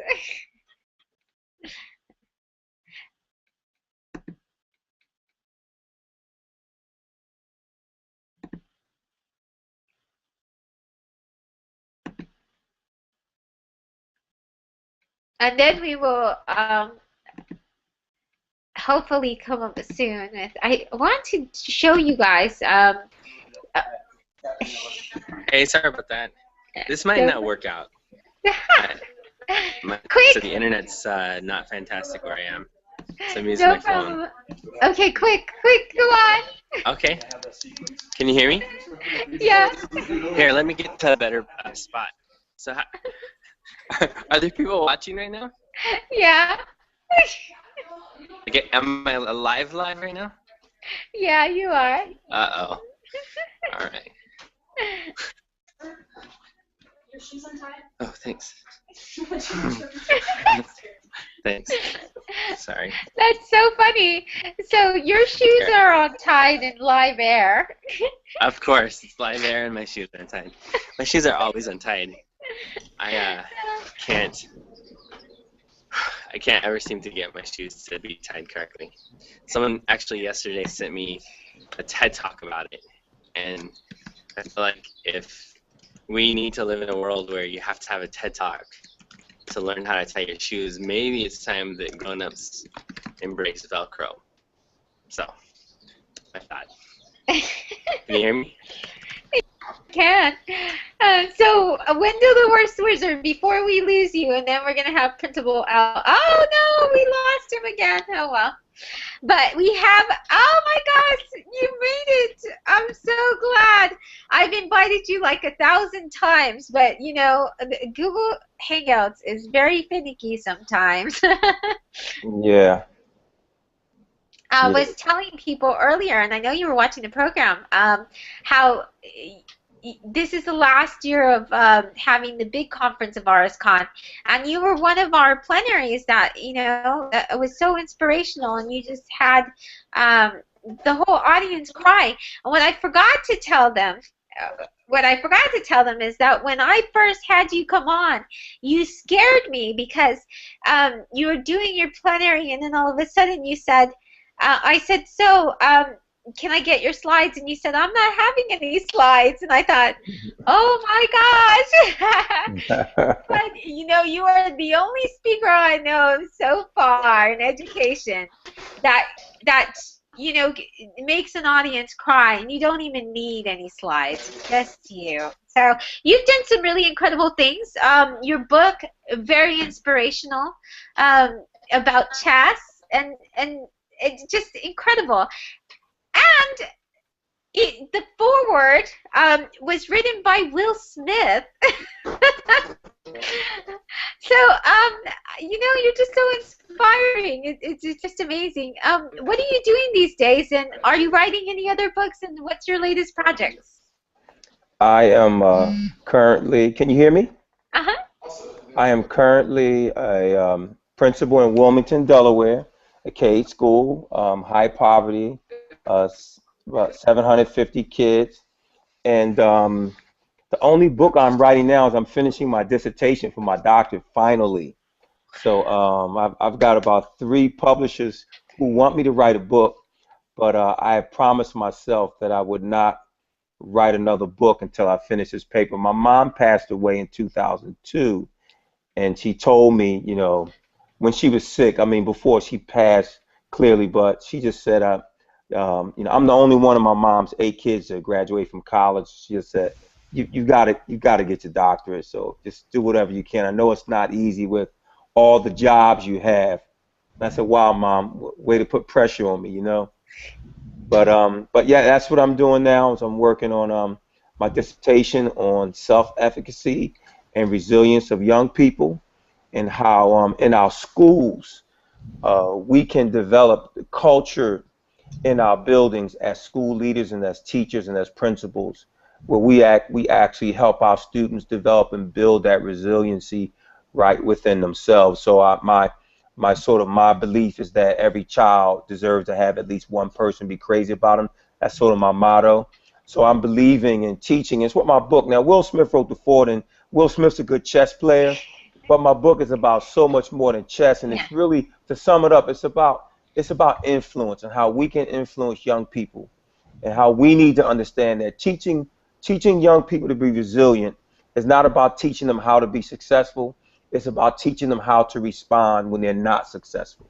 And that's really what my life's work has been about, is really helping children to understand and learn from failure and grow from it, embrace struggle, and understand that struggle is learning, and just develop that growth mindset, you know, that grit, that tenacity to just believe that no matter what is in my way, I can overcome it. If I can look up, I can get up. That's the bottom line. And part of that, the backstory to that too is, it was actually you. At the time, you were in Philly, or you were still in Delaware? Because I thought you were in Philly. somewhere. You were in Philly at over the time. 20 years in Philly. Yes, ma'am. And then, and you had very young girls, in still an area that, you know, high poverty and everything like that. And were they 8 years old? Because it's been a while since, you know, I've read the book, but I remember how, you know, you were writing, and I just thought it was so inspirational that you took something like, you know, chess, which is takes a lot of intelligence, and normally most people wouldn't walk into a school like that and say, hey, that's how I'm going to inspire these kids. And not only did you inspire them and teach them the game, but they actually won championships for this. So can you tell us a little about the girls and kind of that whole story there? Well, I mean, honestly, Shelly, I'm in this middle school in a very high poverty area in North Philadelphia, right near Temple University. And what I see is a school full of kids, good kids who are making bad decisions. And so I'm teaching this one class of special ed kids mathematics. And I'm saying to myself, I've got to find a way to engage these students. What's the engagement before information? And so I decided I would start teaching them mathematics on the chessboard. That's how it all started. And so I'm teaching students, you know, knights move on right angles, bishops move on diagonals. The chessboard is a large square that contains 64 smaller squares. And then I realized that I'm actually giving these students intellectual capital. That there students who are thought to be learning disabled were walking around the school carrying chessboards. And so what I realized is that smart is not something you are, it's something you can become. And so once these students became good chess players, everybody in the school wanted to play, and then the girls just took over the team. You know how you women are at any age, right? You just take over. And girls, they treat the pieces like offspring. They play hours and will never trade a piece. But it was just so powerful to see these girls join this all-boys team. And then once the girls realized that the king wasn't the most powerful piece, it was actually the queen. So now my boys were really upset, right? Because they said, I thought the king was the most important. Yeah, he's important, but not powerful. The woman is powerful. And so these girls just like, and so They went on to help us win national championships. And now my girls in Delaware have won the Maryland Girls Chess Championship, the Mid-Atlantic Championship 3 out of the last 4 years. The state chess champion in Delaware is a female from our school. She's beaten every boy in the state. Wow. And it's just unbelievable because see, for girls, like what it's like the new wave is like a girl, but girls have always been smart. They've always been strong. It is our responsibility as a society and as a father of 2 girls to make sure that we let girls know that it's okay for you to be strong and smart and love mathematics and science, love chess, love basketball, to love doing anything you want as long as you love it and it's your passion. And so the most important thing for me through chess, and I know I'm talking a lot, my students always say, Principal L, you talk too much. But the idea was chess was to engage the students, but the idea was that I wanted them to have fun. I wanted them to be involved in a rigorous activity, but I wanted 2 things every day, rigor and joy in school is what I want students to experience. And so this chess has given them a chance to travel all over the country, Seattle, Washington, Arizona, Portland, Oregon, New York, Vermont, Florida. These students have been everywhere, but they've had a chance to meet students from other cultures, other backgrounds, other races, and to really get a chance to connect with one another. And most importantly, and go to college as well. Yes. Definitely, and I think, now so are we still going to call you Principal L, or are we going to call you Dr. L? Always Principal L. Now my younger elementary students, they call me Mr. Principal L. They think Principal is my first name, and one of my first graders one day, she said, Mr. L, and no, she said Principal L, and one of the first graders said, girl, you can't call him by his first name. It's Mr. Principal L. So funny, but no, always Principal L, no matter what. I am a teacher at heart. That's why no matter what happens, Disney bought the rights to my first book, and I said, Disney, no matter what you say, I will always be a teacher. I'm not, and I wrote it in my contract that I will always, I cannot, as much as I may try, I can never leave this job. I love kids. I love teachers. I love parents. I love people who walk into schools every day and say to kids, you can be me because I was once you. Those teachers who are saving Private Ryan every day, there's nothing greater in the world. And you know, Shelley, you meet these teachers all over the world all the time. You know the passion that they give everything that they have to these children. That's the immortality of influence. And that's why I gave that book that title, because influence is forever.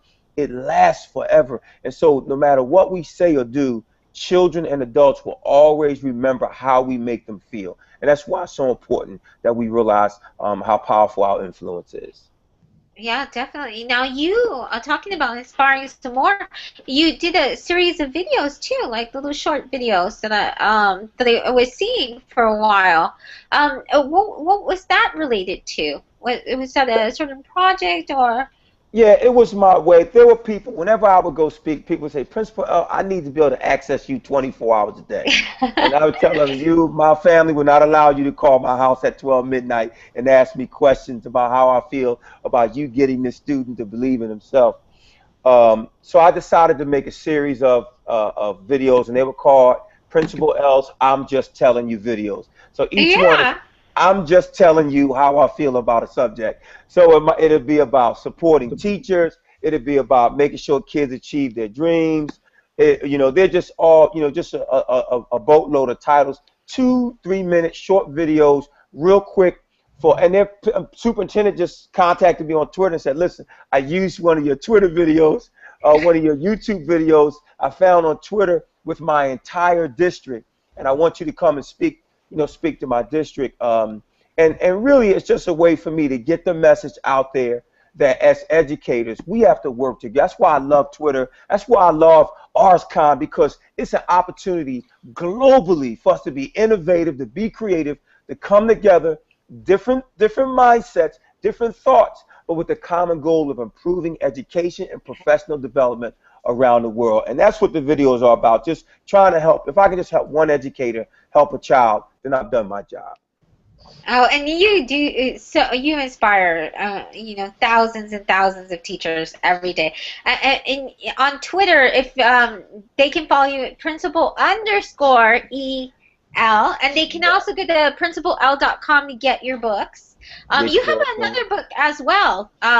Yeah, I have 2 books. I got both over here, and I'm gonna if you email me or send me an address, I'm gonna mail these books to someone. Okay, what we'll do is the first person, and Craig, you already won something, so you don't count. The first person that goes on to thefutureofeducation.com, and I tweeted a link earlier, so you click on the main room, and ask Principal Al a question, and we'll go ahead and we'll get you one of his books. Or did you say one, or how many are we? I'm going to send away. I'm going to give away 2, a copy of each. I Choose to Stay and The Immortality of Influence. You tell me who, you tell me where, and I sent you books years ago when we first met. I told you I will be honored to have you read my books. I think you were in Germany somewhere, Yes, I was in Germany. Yeah, wie heißen Sie? So I love the educators who are in our PLN. They're just awesome people, Shelley. You know it because they you have. Yeah, they are. So if they contact me, ask a question, and they can't ask me my name. They have to ask me something else. Yeah, exactly. And we'll do 2 different, because you have 2 books, so we'll do 2 different ones, and that way 2 different people can be inspired. Thank you so much for doing that. That's so awesome, because you're just amazing. So thank you so much, and it was great having your daughters last year even join you. Yeah, you remember. You remember. Of course, of course. They've been away at a dance competition. They're just so awesome. Yeah, just again, like I say, girls, women, you rule the world. Well, thank you so much, and keep on inspiring. Follow you on Twitter. I know you're very active, and you are wonderful. You're always. Will Smith might have written the foreword to your book, but you are talking to teachers every single day and inspiring them on Twitter. I see that all the time, the discussions you get in and how supportive you are. So thank you so much for all you do. It's really inspiring. And it was so great having you for 2 years at RSCon. And it's our last year, so we're kind of saying bye to, these memories, and you were definitely one of them. So thank you so much for being here, and thank you even though you had all this trouble as well. So thank you very much. Just some glitches, but persistence overcomes resistance, and that was nothing that was going to stop me from being able to interact with you and your wonderful team too. I can't forget the group of folks. People see us a lot and don't realize, and I heard you mention this earlier, that teamwork makes the dream work. There's a large group of people who have supported this idea and have been a big part of it. So I want to thank all of you guys for all that you've done over the years, and hopefully we can continue. Okay? Thank you so much. All right. Take care. Have a great day. You too. All right. Bye-bye. Bye. And now we have Mark coming. I'm so glad. Sorry, we're running a little... well, actually not too much, because we made him a short little interview. So I know, AJ, that you wanted to go at an earlier time, but it looks like I made it a little bit even later for you, so sorry about that. Oh my gosh, it's great to have you here, Mark, because I knew we were supposed to connect at ISTE, but I had to leave early, and I didn't even get to see you. You were just down the street. I work at Georgia Tech, and was busy, so I didn't get over to ISTE till the end. And I had left by Sunday, so. Well, big event. It was great to have it in Atlanta. It was good to see so many people there, and lots of energy. Yeah, about 16,000 people. Now, before, I want to start by saying that it's so wonderful to have you here, because you just joined our ranks as one of the moderators of EdChat, which is such a great honor, because you constantly shared insights, and your tweets are very profound. And so you're so great at this, and that now you're actually doing video series where you share like little 2 to 5 minute segments, and I have found them really, really useful. You give really inspirational. I mean, yours are like, they're very practical as well. I mean, the way that you give these like metaphors for teaching and teaching practice, I think they're just really useful for teachers. So where can we find those videos, those short videos? Just go to YouTube and type in Mark Weston, W-E-S-T-O-N, and the number 2 and the letter X. Okay. And I'm all about what I'm referring to as 2X learning, and having a system that supports 2X learning. And essentially what we all know is that students are capable of learning at levels significantly higher than their aptitude, but it rarely ever happens. And I believe that our overall goal for education should be to have that happen every day in every classroom all the time. And so that's what I'm all about. And what I've found is that what people need is simple, easy to understand information that helps them understand how to improve their performance. So what I've been experimenting with is taking it in video form, doing little demonstrations, juggling, tying knots, and various other things, and just seeing how that works. Yeah, no, I thought the one where you were tying the knot was really, I loved it, and the video quality is amazing. Are you working with them? How do you, because they're just very well done. They're very professional as well. There's something that, you know, I could see a lot of teachers sharing at a staff meeting, and, you know, that because they're so professionally, I mean, the quality is just amazing. Right. So I work at Georgia Tech, and I'm involved with, I manage the team that produces all the MOOCs. And so we've got like 700,000 students taking MOOC courses, and the production team uses me as a guinea pig. And those some of those videos are a result of that production. But the bigger issue for me, and it's been really the driving force in my life, is how to have an education system that works for all students. And overwhelmingly, the data is real clear that even the best systems, the best school systems, the best schools, a large number of children aren't served well. And I believe that our driving force of change, the use of technology, and everything should be solving that problem. And so educating all children at high levels at scale is what we call 2X. And several years ago, I crossed the line and dedicated my life to making that happen. And a colleague, Alan Bain, a longtime friend, and I wrote a book titled The Learning Edge: How Technology Can Educate All Children.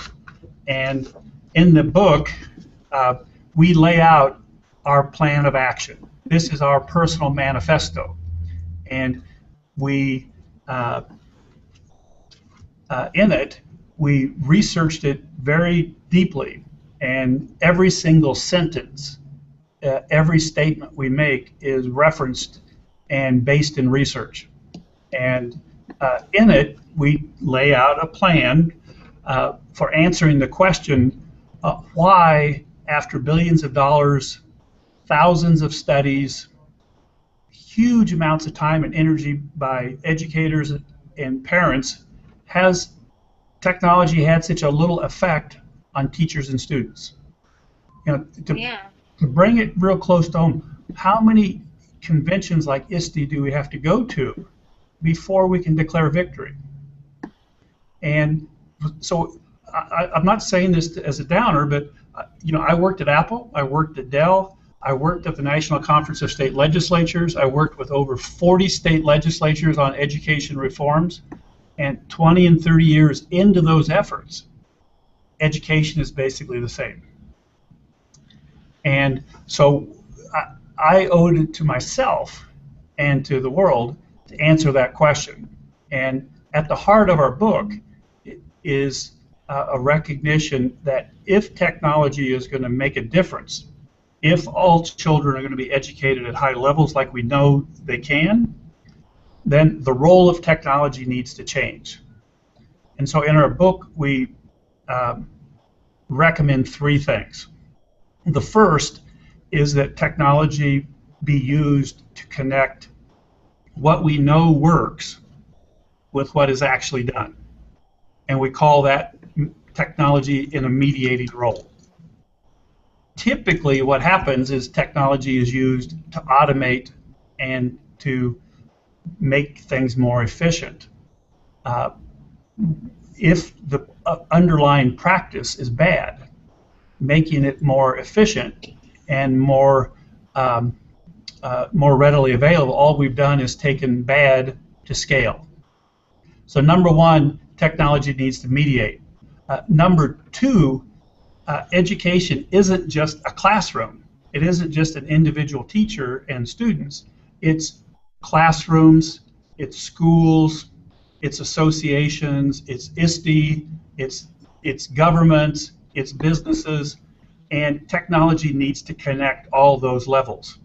And right now, the way education is put together, everybody's isolated. Despite Twitter, despite our PLNs, despite all this, and when I'm tweeting in EdChat and other things, one of the things I'm looking at is the sheer number of people who are disenfranchised and disconnected and looking for hope. Yeah. And I believe that technology can make those connections and should. So second role is connect everybody and the levels, and in the process actually lower the demand made of individuals. In other words, somebody shouldn't have to be a superhuman principal in order for the school to be good. A teacher shouldn't have to work around the clock to be good. Right. Technology should lower that load, but do it in a way where actually people become more powerful and become better. The third area is that education needs to be dynamic. And by that I mean there should be continuous improvement.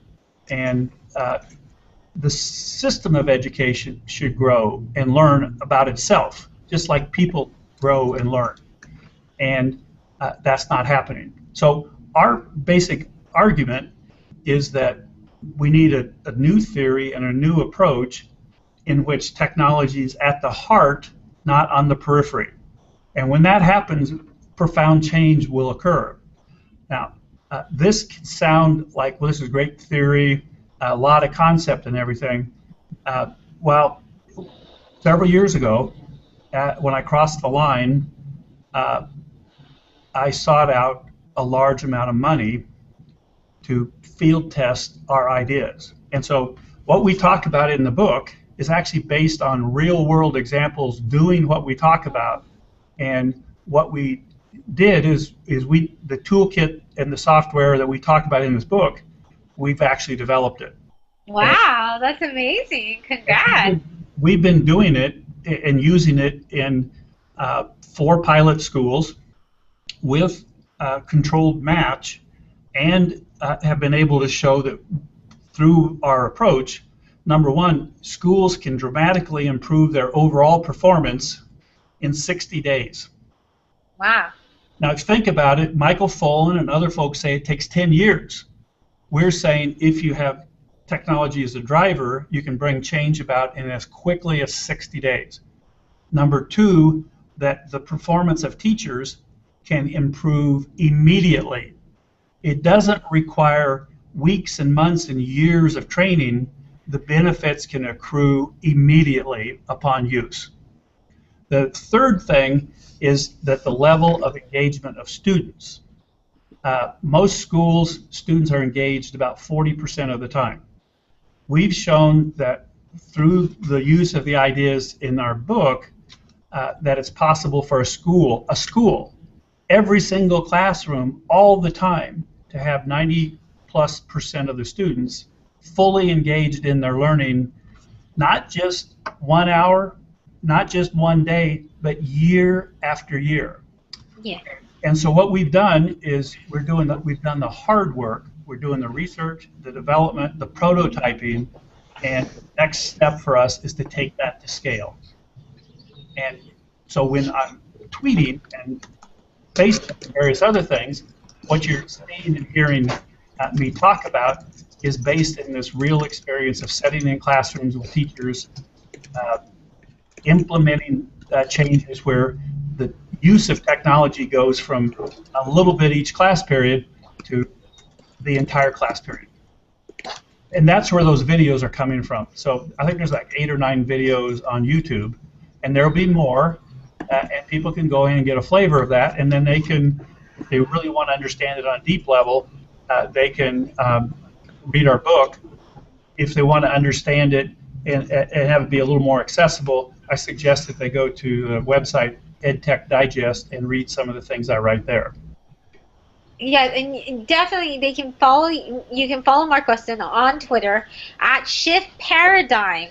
But what we're going to do, we have a special treat for you because you are also going to give one of your books away. Is that the case? So what you'll need to do, and then we're going to have AJ Giuliani next, and then we'll have Pernell Ripp. Hi, Pernell. So glad you're with us.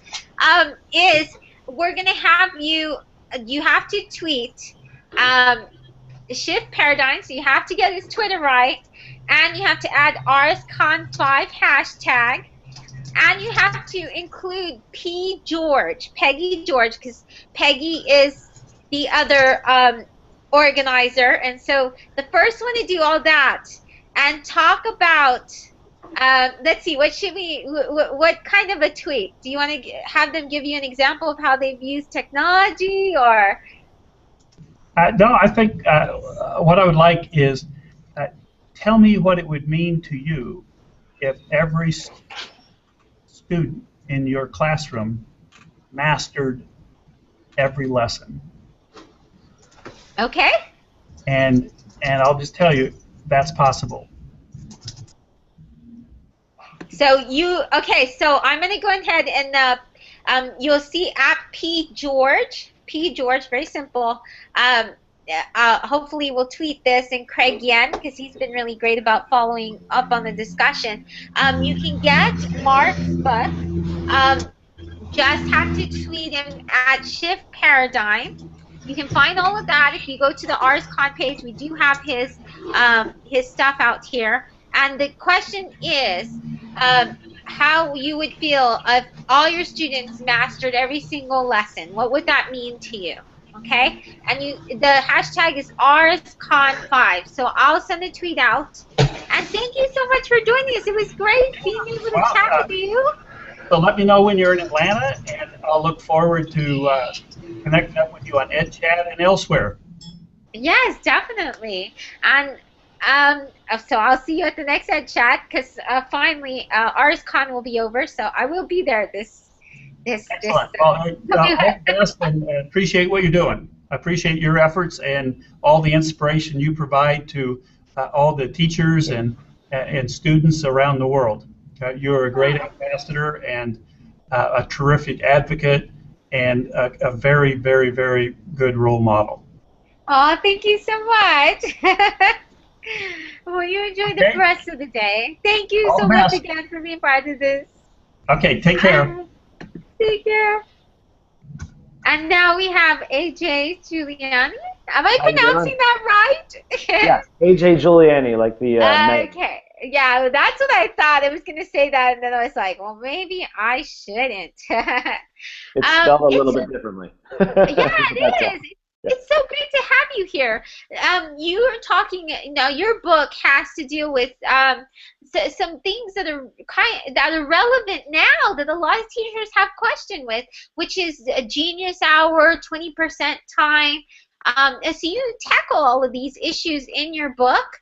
Can you tell us a little about your book and about where we can find it, and also what are the 3 kind of key things your educators can get from it? Right. So my book right here, Inquiry and Innovation in the Classroom, using 20% Time Genius Hour and PBL to drive student success. And basically, a few years ago, I started a 20% project in my classroom, and it changed my teaching forever. You know, I had read Dan Pink's book Drive, like I think many of us have, and especially and people. Now, so for those who aren't familiar with Genius or 20% Time, can you give like a real quick definition so they kind of know? Yes. So Google has a structure kind of in their with their employees that they got to use 20% of their time to work on any project they liked, any project that they were passionate about, and things like Gmail and Google Earth all came out of this 20% time, right? So it's the ability to learn what you want and work and create on what you want.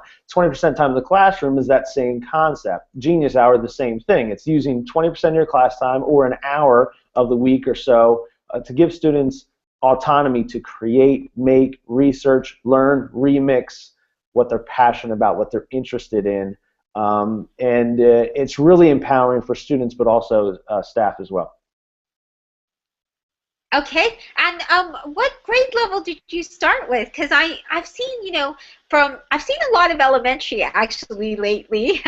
Yeah, so I did it with my 11th grade class. Okay. And it worked out really well, 11th grade English class. And then I took a different role in my district, and we did it with middle school students, we did it with elementary students, and there's just a great community of Genius Hour and 20% teachers out there. If you look at the hashtag Genius Hour, hashtag 20time, people like Joy Kerr, Kevin Brookhouser, Denise Cribbs, there's so many people out there that are doing great things with it, and they're putting all their resources out there for you. So this book is pretty much, number one, the why. You know, why should you have this type of learning in our schools today, right? And basically it takes it from the students learning 20% time in Genius Hour to also staff. If you think about it, EdCamp and unconferences and things like that are kind of a form of that, right? You're going and learning what you want to learn, what you're passionate about. And so we talk everywhere from students to kind of staff doing this to schools as well, learning about it. And then it talks about the how, so the nitty-gritty. How are you going to actually bring this into your class, your school, with your curriculum and your schedule and everything else that goes into it? How are you going to do that? So that's a big part about it. And then it really gives you a lot of different resources to get started right away and get moving. Oh, that's great. Now, what if, so did you, when you decided to do your Genius Hour 20% time project, how about the students that kind of look at you and are just like, and I know you got that with 11th graders for sure, who are kind of like, what? You want us to work on our passion? Oh, yeah. How do you motivate students? I mean, what do you do to kind of get them prepared for this? Yeah, so I wrote a post on my blog a while back called When Genius Hour Fails.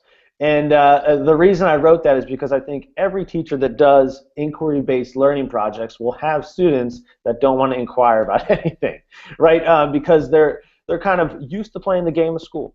And so that's kind of where I start out, and where I started out with my students was saying, here's why, right? Here's the rationale and that type of thing. And when a student was really kind of didn't want to do something, I said, well, you want to make some money off of this? Because you can. If you want to do a project where you're creating something, a product, and you're selling it, that's okay. And so I would bring them through all different types of things to try to get them interested in something that they could do. Whether it was setting up a little bracket of things they're doing while they're supposed to be doing schoolwork, things that they're doing on their free time, and just figuring out what they're interested in and passionate about. And a lot of that comes down to the teacher having more of a relationship with the students beyond just how you're doing in my class. Now, what got you inspired to do this with your class? So I read Dan Pink's book Drive, and then I also really kind of read an article on Edutopia and a number of different kind of articles that were all talking about what Google was doing and what have been doing in terms of kind of inquiry-based education. And I also had a class of 11th grade students that were very smart, but also cared about the grade, right? So I had all these students that just really cared about the grade, and I kind of instituted this project because I wanted to give them a project without a grade and based on what they're interested in, have that intrinsic motivation be a huge part. And so unlike, there's some other Genius Hour teachers and 20% time teachers that give a grade, but I didn't give any grade whatsoever on the project. Wow. And they still enjoyed it, and they still, like, what were some of the meaningful projects and experiences that came out of that? Yeah, so there were some really cool projects that came out of it. There was things from, putting together their own computer to taking apart motorcycle engines, that kind of like hands-on type thing, to a student who wanted to learn sign language. And she was a busy student in honors AP classes, and she had a niece that knew sign language, and she wanted to be able to talk to her niece, and she didn't have any time. She was working, she was playing sports. And when she got up there and performed a song in sign language to us, everybody was crying. It was one of those moments. And students learning how to play guitar and really doing horribly, but kind of talking about that, right? So one of the big things that we talked about was having epic failures, having epic fails. And so we would share, hey, what were some of your epic fails this week on 20% time? What did you really try at and fail? And so that kind of became like a badge of honor for our students. We had, somebody create a Facebook page for Wissahickon compliments for our school. So it was completely anonymous, but it was like anti-bullying, that you would just give anonymous compliments to different students. So it was a full range of what students were doing with that 20% time. Oh, that's amazing. So we're going to go ahead and close this out with another special announcement, which is that you are also giving a book away. So yay, that's exciting. Yep. And for this one, what we're going to do is they have to tweet your name on it, and they can find out if they go to they can go to the futureofeducation.com/arsconauthor. All lowercase. So they can find AJ Giuliani, that is the Twitter handle. Yep. Find it, and they have to have the RSCon5. You have to have the RSCon5 hashtag, and we would like you to share one of your epic failures. Since you talk about the epic failure. I love it. And then you get to choose which one. Epic failure you like, and don't forget to give him your address. Yes, make sure, and I'll make sure I'm in touch, but you'll get this. I'll sign it. My signature still looks like I'm in 6th grade, but I'll put it on there. And I'm really excited to kind of give this away. And there's a great community of people out there. So don't think that you just need this book. I think it's just a piece of the puzzle as to teachers using inquiry-based education and passion-based learning. Just a great community out there. So get involved with that hashtag Genius Hour, hashtag 20time, and find some other folks doing it. That's amazing, and thank you so much for what you're doing. I really love the Genius Hour, and I've read some of your stuff as well, some of your posts, and it's just amazing. I actually, because I had to do research on my 30 Goals book, and so I mentioned some of your stuff as well. Good. Because I just thought it was great. So thank you so much for joining us. Thank you. Thank you. All right. Bye-bye. And bye. Don't forget to tweet your epic failure. Yes. Send it to me. Thanks. And now we will have Pernell Rip, who's been patiently waiting. And of course, I invite her when she's drinking water. Sorry. Yeah, I've been pretty under the weather for about a week now, so I feel like I've risen from the dead to join this hangout. Oh my gosh, poor you. It's all right. It's worth it. It's a lot of fun to be following the tweets throughout the day coming from RSCon, and it's always such a great event. So thanks for inviting me, Shelley. Well, it's great to have you here, and I'll say this about Pernell too. Even within the first years of RSCon, and this is the 4th year that we have it, even though this is our 5th one. We had 2 one year. We were crazy like that. Pernell was part of that, and so I really appreciate having you here as an author too, because you just kind of finished what is it, 3 books you wrote this year or something? Just two, thankfully. I had a baby. Oh my I God. had a baby. Yep, and bought a new house and got a new job. So I think we're good in the whole change department. And yours is on student passion and unlocking their passion. Can you tell us a little, first of all, where can we get the book? And a little about student passion and what motivated you to write this book.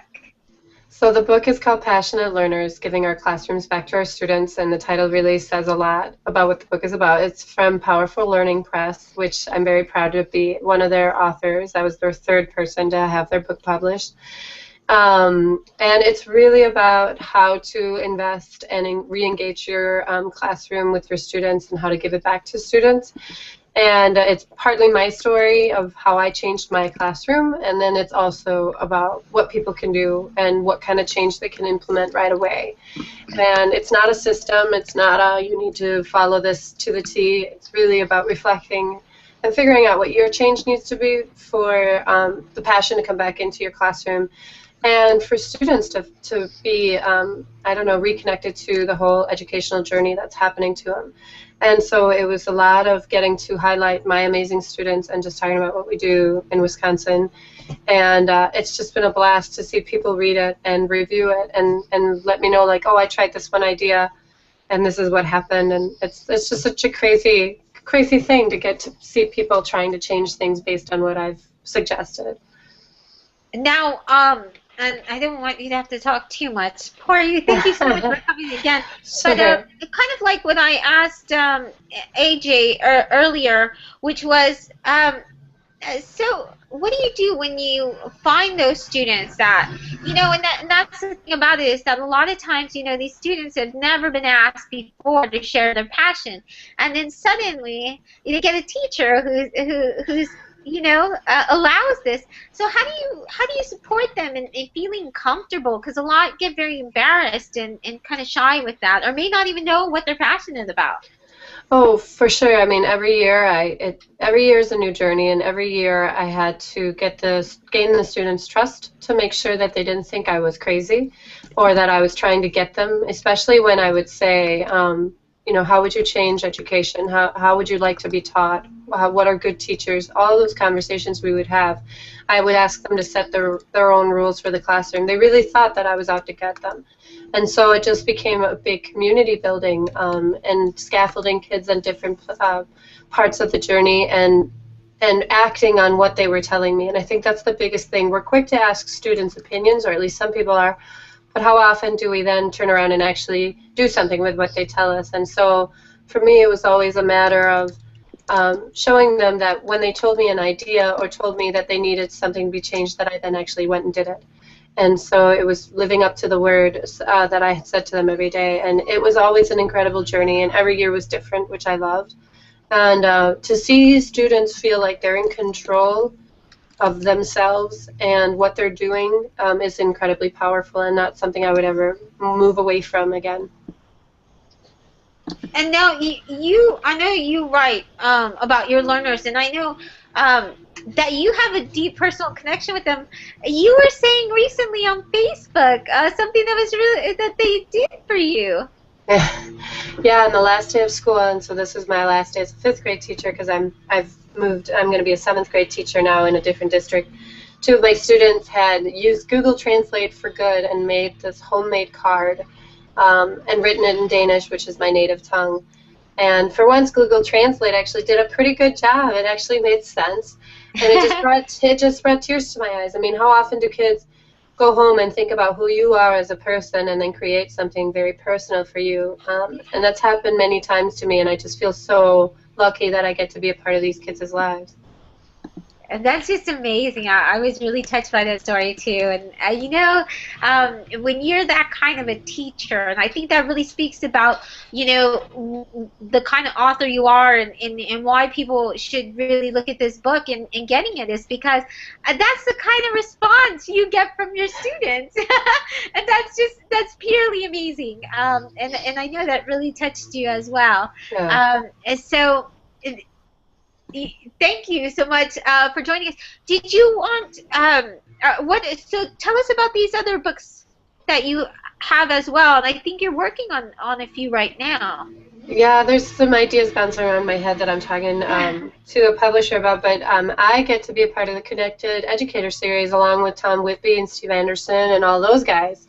I'm part of the first rollout of those books, and I got to write a book called Empowered Schools, Empowered Students, and it's really about flipping the power in schools and the control, and talking about how we can get teachers to feel like they're part of the journey, and then for those teachers to take those tools and put them into their classroom too. So half of the book is directed more towards admin, and then the other half is directed towards teachers. And it just has been such a fun ride to be a part of this series and to see all the other books in the series come to fruition too, and talking about putting small ideas out there that can make a big difference. And so that comes out in September, and I'm pretty excited about it. It's been a lot of fun. I told myself I needed a break from writing books, but you never know. We'll see. I don't know if I have any good ideas anymore in my head. You probably need some rest. Yeah. But, so we won't leave without saying more exciting news, which is that they can actually get a copy of your book, your Student Passion book.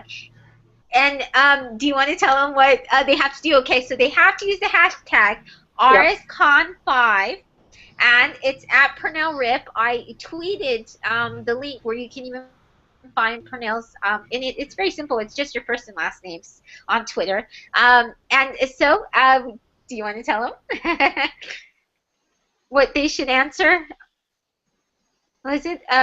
So Purnell would like you to say one idea for change that you would have within your classroom.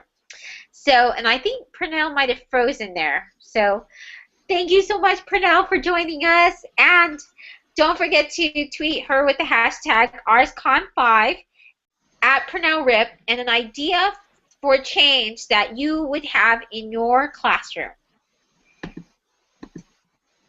And we're going to move over to Steve Wheeler. Oh, it's so great to have you. I don't know, Steve, why are you muted? Can you hear me? Yes, yes.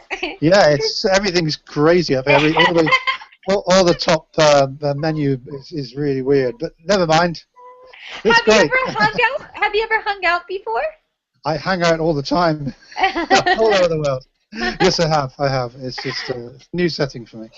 Yeah, it's actually, it is a little bit different. I was doing a course with this, and all of a sudden they changed everything on me. Yeah, they tend to do that. Yeah, that's Google for you, isn't it? Well, it's such a great honor to have you here.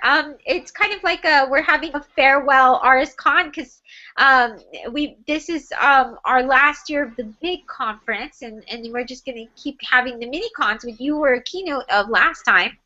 Yeah. But you've also been a keynote in the past, and it gives me a great way to actually tell you thank you so much for being a part of the Reform Symposium. But, you know, I have to say, and I've been doing these, seeing, you know, being in education, seeing keynotes and plenaries, and you are the first and only one I've ever seen, and it really touched my heart with RSCon, that you went to all the, you went to many of the presenters' sessions and took notes and included that in your keynote, and you've done that every single year you've been at RSCon, and oh, that's just so meaningful. So thank you so much. That's Doesn't really, everyone do that? I mean, shouldn't everyone do that? Because after all, we're all here to learn, aren't we? Surely. I mean, that's why I do it, because I want to learn from everyone. Yeah, that's why I do it. And we learned so much from you. And now I'm excited because I just found out with this author spotlight that you are coming out with a book about your blog. So tell us a little about that and when it comes out, and what's the best place to follow to make sure that we can go get it when it comes out. Well, it's interesting because I think it's must be 5 years since my last book came out, and that was published over your side of the pond. So I do a lot of work over there, as you know. I just come back from New York a few weeks ago, where I gave a keynote there. But it started off. I was speaking at a conference in London in January, and one of the publishers happened to be in the audience, and she heard my keynote, and afterwards she came up and said, look, have you ever considered writing a book? I said, well, not recently, no, but I have written books in the past. And it was Crown Publishers, Crown House, have you heard of them? And yeah. Crown House said to me, look, we'd be interested in pursuing a book with you. And I said, well, how about I do one that's based on the text from some of my blogs with expansion of that, and kind of additions and some updates of some of the ideas that I've been writing about on my blog, some of the things I've been trying with my own students and some of the things I've seen in schools around the world.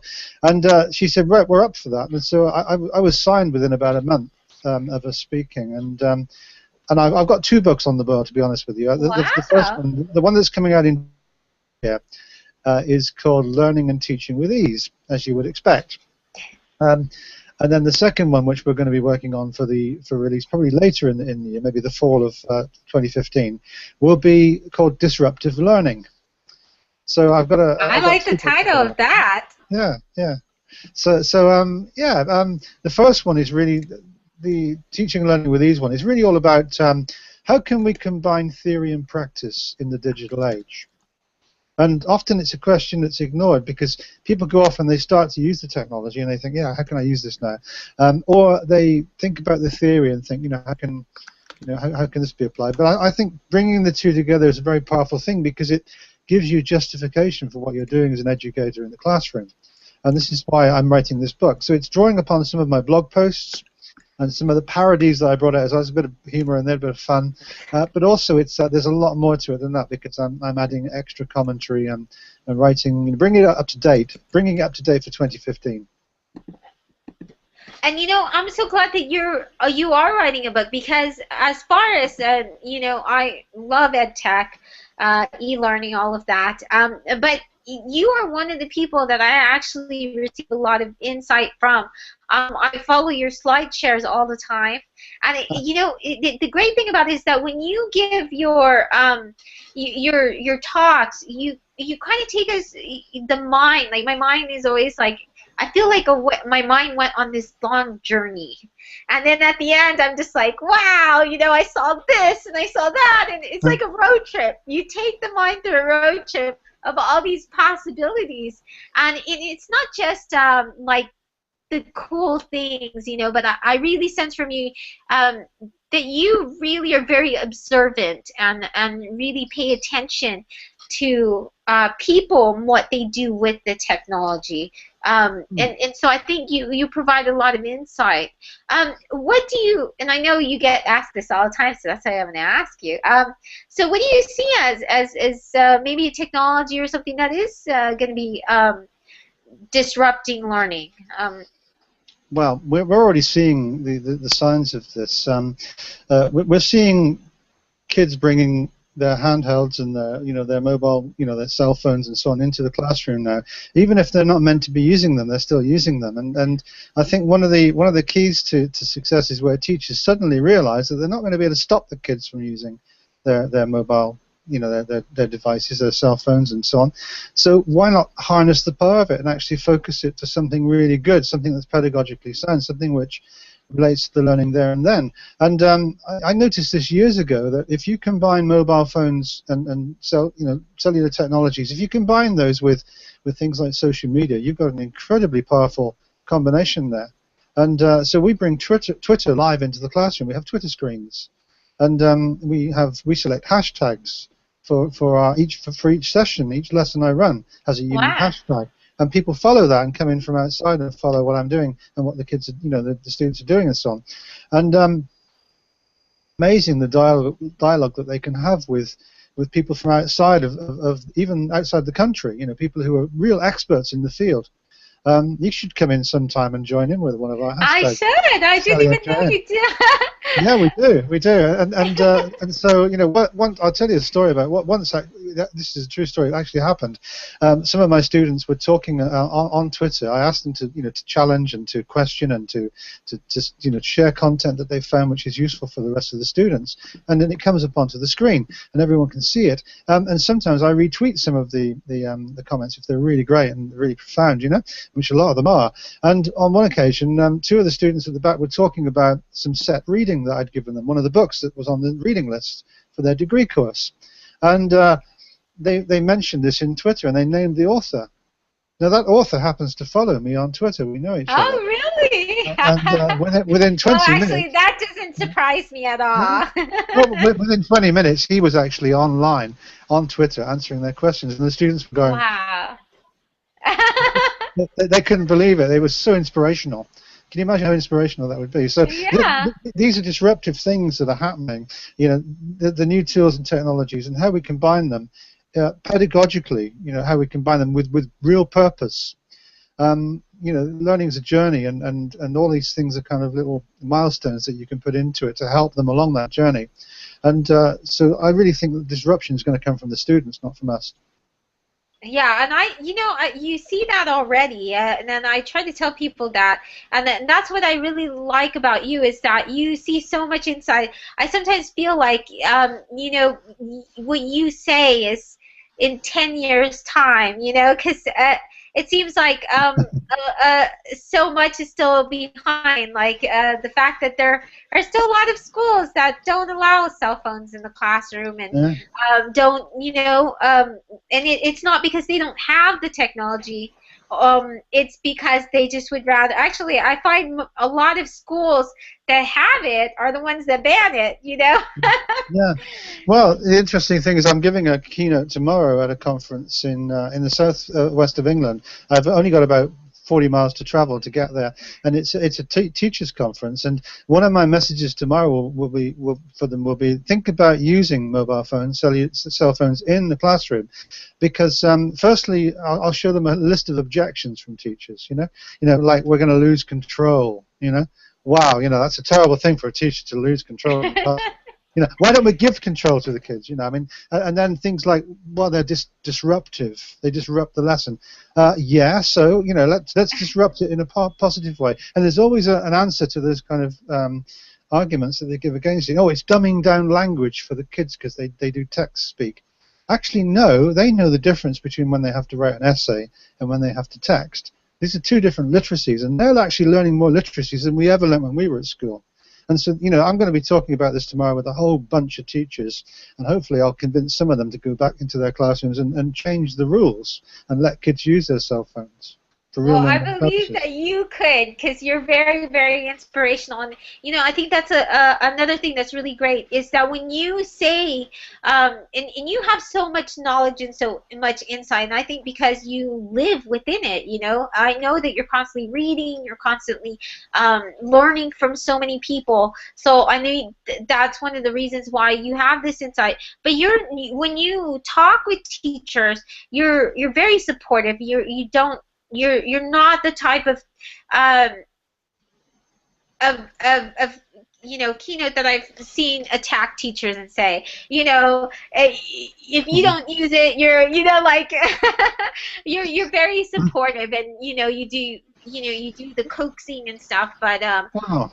I mean, that's my business. That's great. I originally trained as a psychologist, as you know, and I do observe a lot of what people are doing and saying, and I think for the reasons behind why they behave in particular ways. That's what I'm trained to do, and so it comes out, I suppose, in my speeches. I'm very privileged to travel the world. I get to all corners of the globe, and although the travel is very tiring, when I'm actually in those places and I'm speaking to teachers and educators all over the world, that's inspirational for me as well. So it's not one way. Believe me, it's both ways. It's reciprocal, and I learn an incredible amount from everyone I meet, and that's just my passion is to learn and to pass on that learning, and learning is like love. You can give it away for free, but you still get to keep it, don't you? And that's my mantra in life. I love that. And so, what would you suggest for teachers who are just kind of they see all this disruptive learning. They see, the Snapchat and the Vines, and they're still getting used to the idea of this because it's a culture shock too. It's sort of like we're assimilating into a whole different culture that we didn't grow up with. So we're still in the assimilation process. How do they begin to kind of get comfortable with it so that way if they have this in the classroom, you know, when they want to, you know, be with their learners and so what are ways that they can begin to kind of assimilate in that? Well, I'm going to show a slide tomorrow which will exemplify this issue. There's a huge chasm between what they expect and what the students expect who are coming into the classroom. Students are a different generation. They're pushing the envelope in terms of what they're using. So I show a picture that I took in the London Underground station, and it says "Mind the gap." And there's a big hole, you know? And the issue is, if you don't mind the gap, you're going to fall through. You're going to break your ankle or worse. Whereas if you understand that there's a gap there and you have to step over it from one territory into another, then you're aware of the gap, you overcome the gap, and you straddle it, you cross over. And I think that firstly, teachers have to be aware there's a gap. Secondly, they have to be aware of the dangers of that gap if they don't pay attention to it. And thirdly, they have to step over it. And meet the students halfway, you know, and that's one of the messages I'm going to give tomorrow to this group of teachers that I'm talking to is that, you know, once you're aware of the things that are happening, and once you're aware of the potential and the possibility and the incredible amount of change that can be made, you know, for the better, to increase and extend and enrich learning experiences for students of all ages, then you are going to want to step over that gap and actually make a difference. And on that same note, so what was one of those, maybe like an app or maybe a technology or a tool or that you kind of felt like, because we think of you as such a great tech guru and stuff, but I know me, like I got my iPhone like about, I don't know, a month ago, and there's still times when I'm like, what am I doing? Like, you know, just because you're known as, I know you have those little moments. So, is there any, like, one of those moments you'd be willing to share? Shall I let you into a secret? I actually have in front of me right now, I'm working on a 10-year-old laptop. 10 years old, and it chugs away, but it still works. I call it Keith. You know, after Keith Richard, you know, the Rolling Stone, because it's old, it's falling to pieces, but it's still working, you know. So I've got Keith in front of me, and I'll tell you another secret. I also have in my pocket an iPhone 1, and it still works. It's my first ever iPhone. I was one of the first people in Britain to have an iPhone, and it still works, and I still carry it with me, and I still use it. But I do use ultra-modern technologies as well. I see no reason to put aside the old technologies, just like I see no reason to put aside some of the old methods and techniques that we've used when we first started teaching 20, 30 years ago. But we have to also have the new ideas, the new technologies alongside them. So I go into a classroom now, and I see, in one of my lecture rooms in the university, I see an interactive whiteboard, and I see digital projectors, and I see, you know, augmented reality and all that kind of stuff, you know, robotics. We're playing with all that. We're doing Raspberry Pi, and we're doing Makey and all that kind of stuff.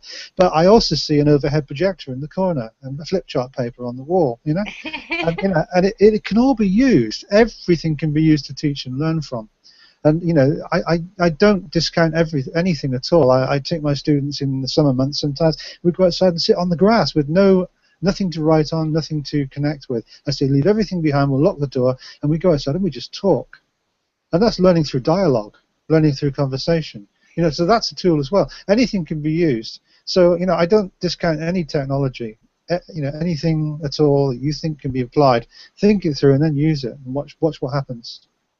You, there was a recent, a post that you had written that I really loved, and at the bottom you had this quote, and it said something, and I quote it all the time too on the slide, but it said something about along the lines of technology is the driver, but pedagogy is the I'm not remembering it. Technology is pedagogy is the driver. Technology is the vehicle. Yeah. But that wasn't my quote. I borrowed that from someone else. It might even be someone like Tom Whitby. I don't know.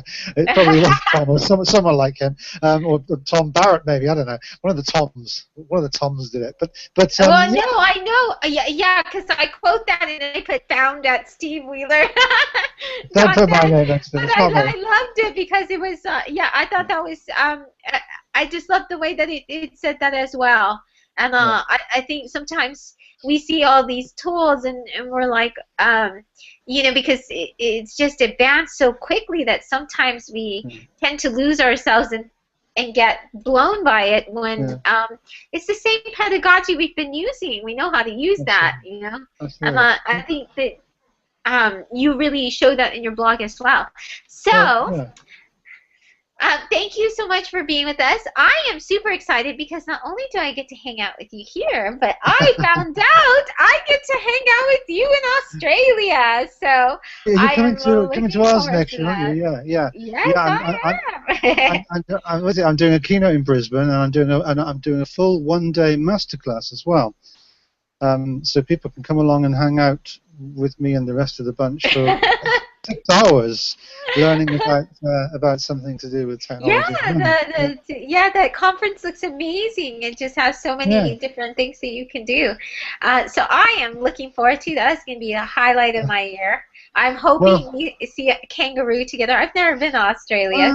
I've been 3 times, 4 times now. We can crack a few tinnies if you like. Right. You're going to have to show me the whole ropes. Crack a few tinnies. You know what that means? Crack a few tinnies. No. Have a few drinks.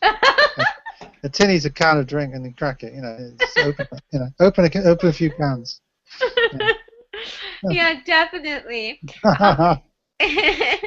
Well, thank you so much, and you've just been such a great part of RSCon. We're going to continue to have the mini cons, so we'll be looking forward to having you more, and we're going to try and make these spotlights. So hopefully when your book comes out, we can have you talk about your brand new book. Why not? Why not?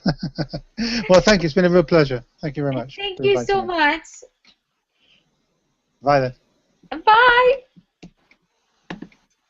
And everyone, that was Steve Wheeler ending our spotlight today. If any of you have any questions or anything like that, you can go to futureofeducation.com, and that is also where you're going to find out about the Reform Symposium Conference. If you liked what these authors had to say, they inspired you in any way, read some of their books, because they even gave you some books for free. You didn't really have to do much at all. And that's the kind of spirit we have at RSCon. It was great hanging out with all of these authors. Many of them have been part of the 4-year legacy that we've had with the Reform Symposium Conference. Back 4 years ago, Kelly Tinkley, Chris Rogers, and I were speaking on EdChat, and we said, oh, wouldn't it be great if we could just have a conference where all the people that inspire us all the time, on Twitter, on social networks, that we see their webinars, and we would love to see them, and wouldn't it be great if everyone would be able to see them? And that Twitter conversation turned into 4 years later. We have people, and in each year we have people who join the ranks and volunteer to help. This year we've had Peggy George, and we've had Marcia Lima, and we've had Mariana Smolsek, and we've had Heike Phillips, and Amy Brinkley, and always Steve Hargadent, who's been our champion since the beginning. We really, really appreciate him just being for the 4 years. And so now we're going to do the mini-con event, but those women are just super, they're just wonderful, wonderful women. And so thank you all so much. Let me show you really quick. I'm going to do a screen share just to show you a few highlights of RSCon, and then we will make all of these in short segments available so you can see all of these authors and have inspiration. And we're also going to be posting the book as well. So let me go ahead and screen share. And thank you so much. See you tomorrow. Let's see. Let's show you this. Wow, it's my my tweet deck. You don't want to see that, but what we're going to do is we are going to show you the Reform Symposium. Okay, good. You can see it. Okay, so this is the Reform Symposium. And what we're doing is here you can see the chat box. That's where we've had many people, Craig Yan. We've had Peggy George. We have Dejan here, Jen Ward. Lots of people coming in, hanging out all day, joining in this event. We've been here for 3 hours, as Craig has pointed out. And I'm going to show you a few things about RSCon. You can find the main links here. So this is futureofeducation.com, or you can go to reformsymposium.com. You scroll down, and you're going to be able to see our video from last year from Chris Rogers made. You can see our wonderful flyer. It's a very beautiful way to be able to see all of this. And you'll be able to see all of the amazing people that are going to be taking part. Now, you can still take part.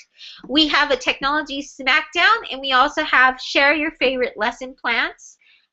We have here Dean Shararsky is going to start us off, and he's going to talk to us about joy in learning. He's also going to talk to us about, and then we're going to have Kevin Honeycutt is going to be our closing plenary, and he's going to end it. And he's going to talk about inspiring teachers and how they change their students. So you can see all of these amazing people here who are going to inspire you. You can wear your pajamas. You can tune in, even in your iPad. We give you all the links and information here. And one of the really cool things that we're doing this year is that we also created many different badges.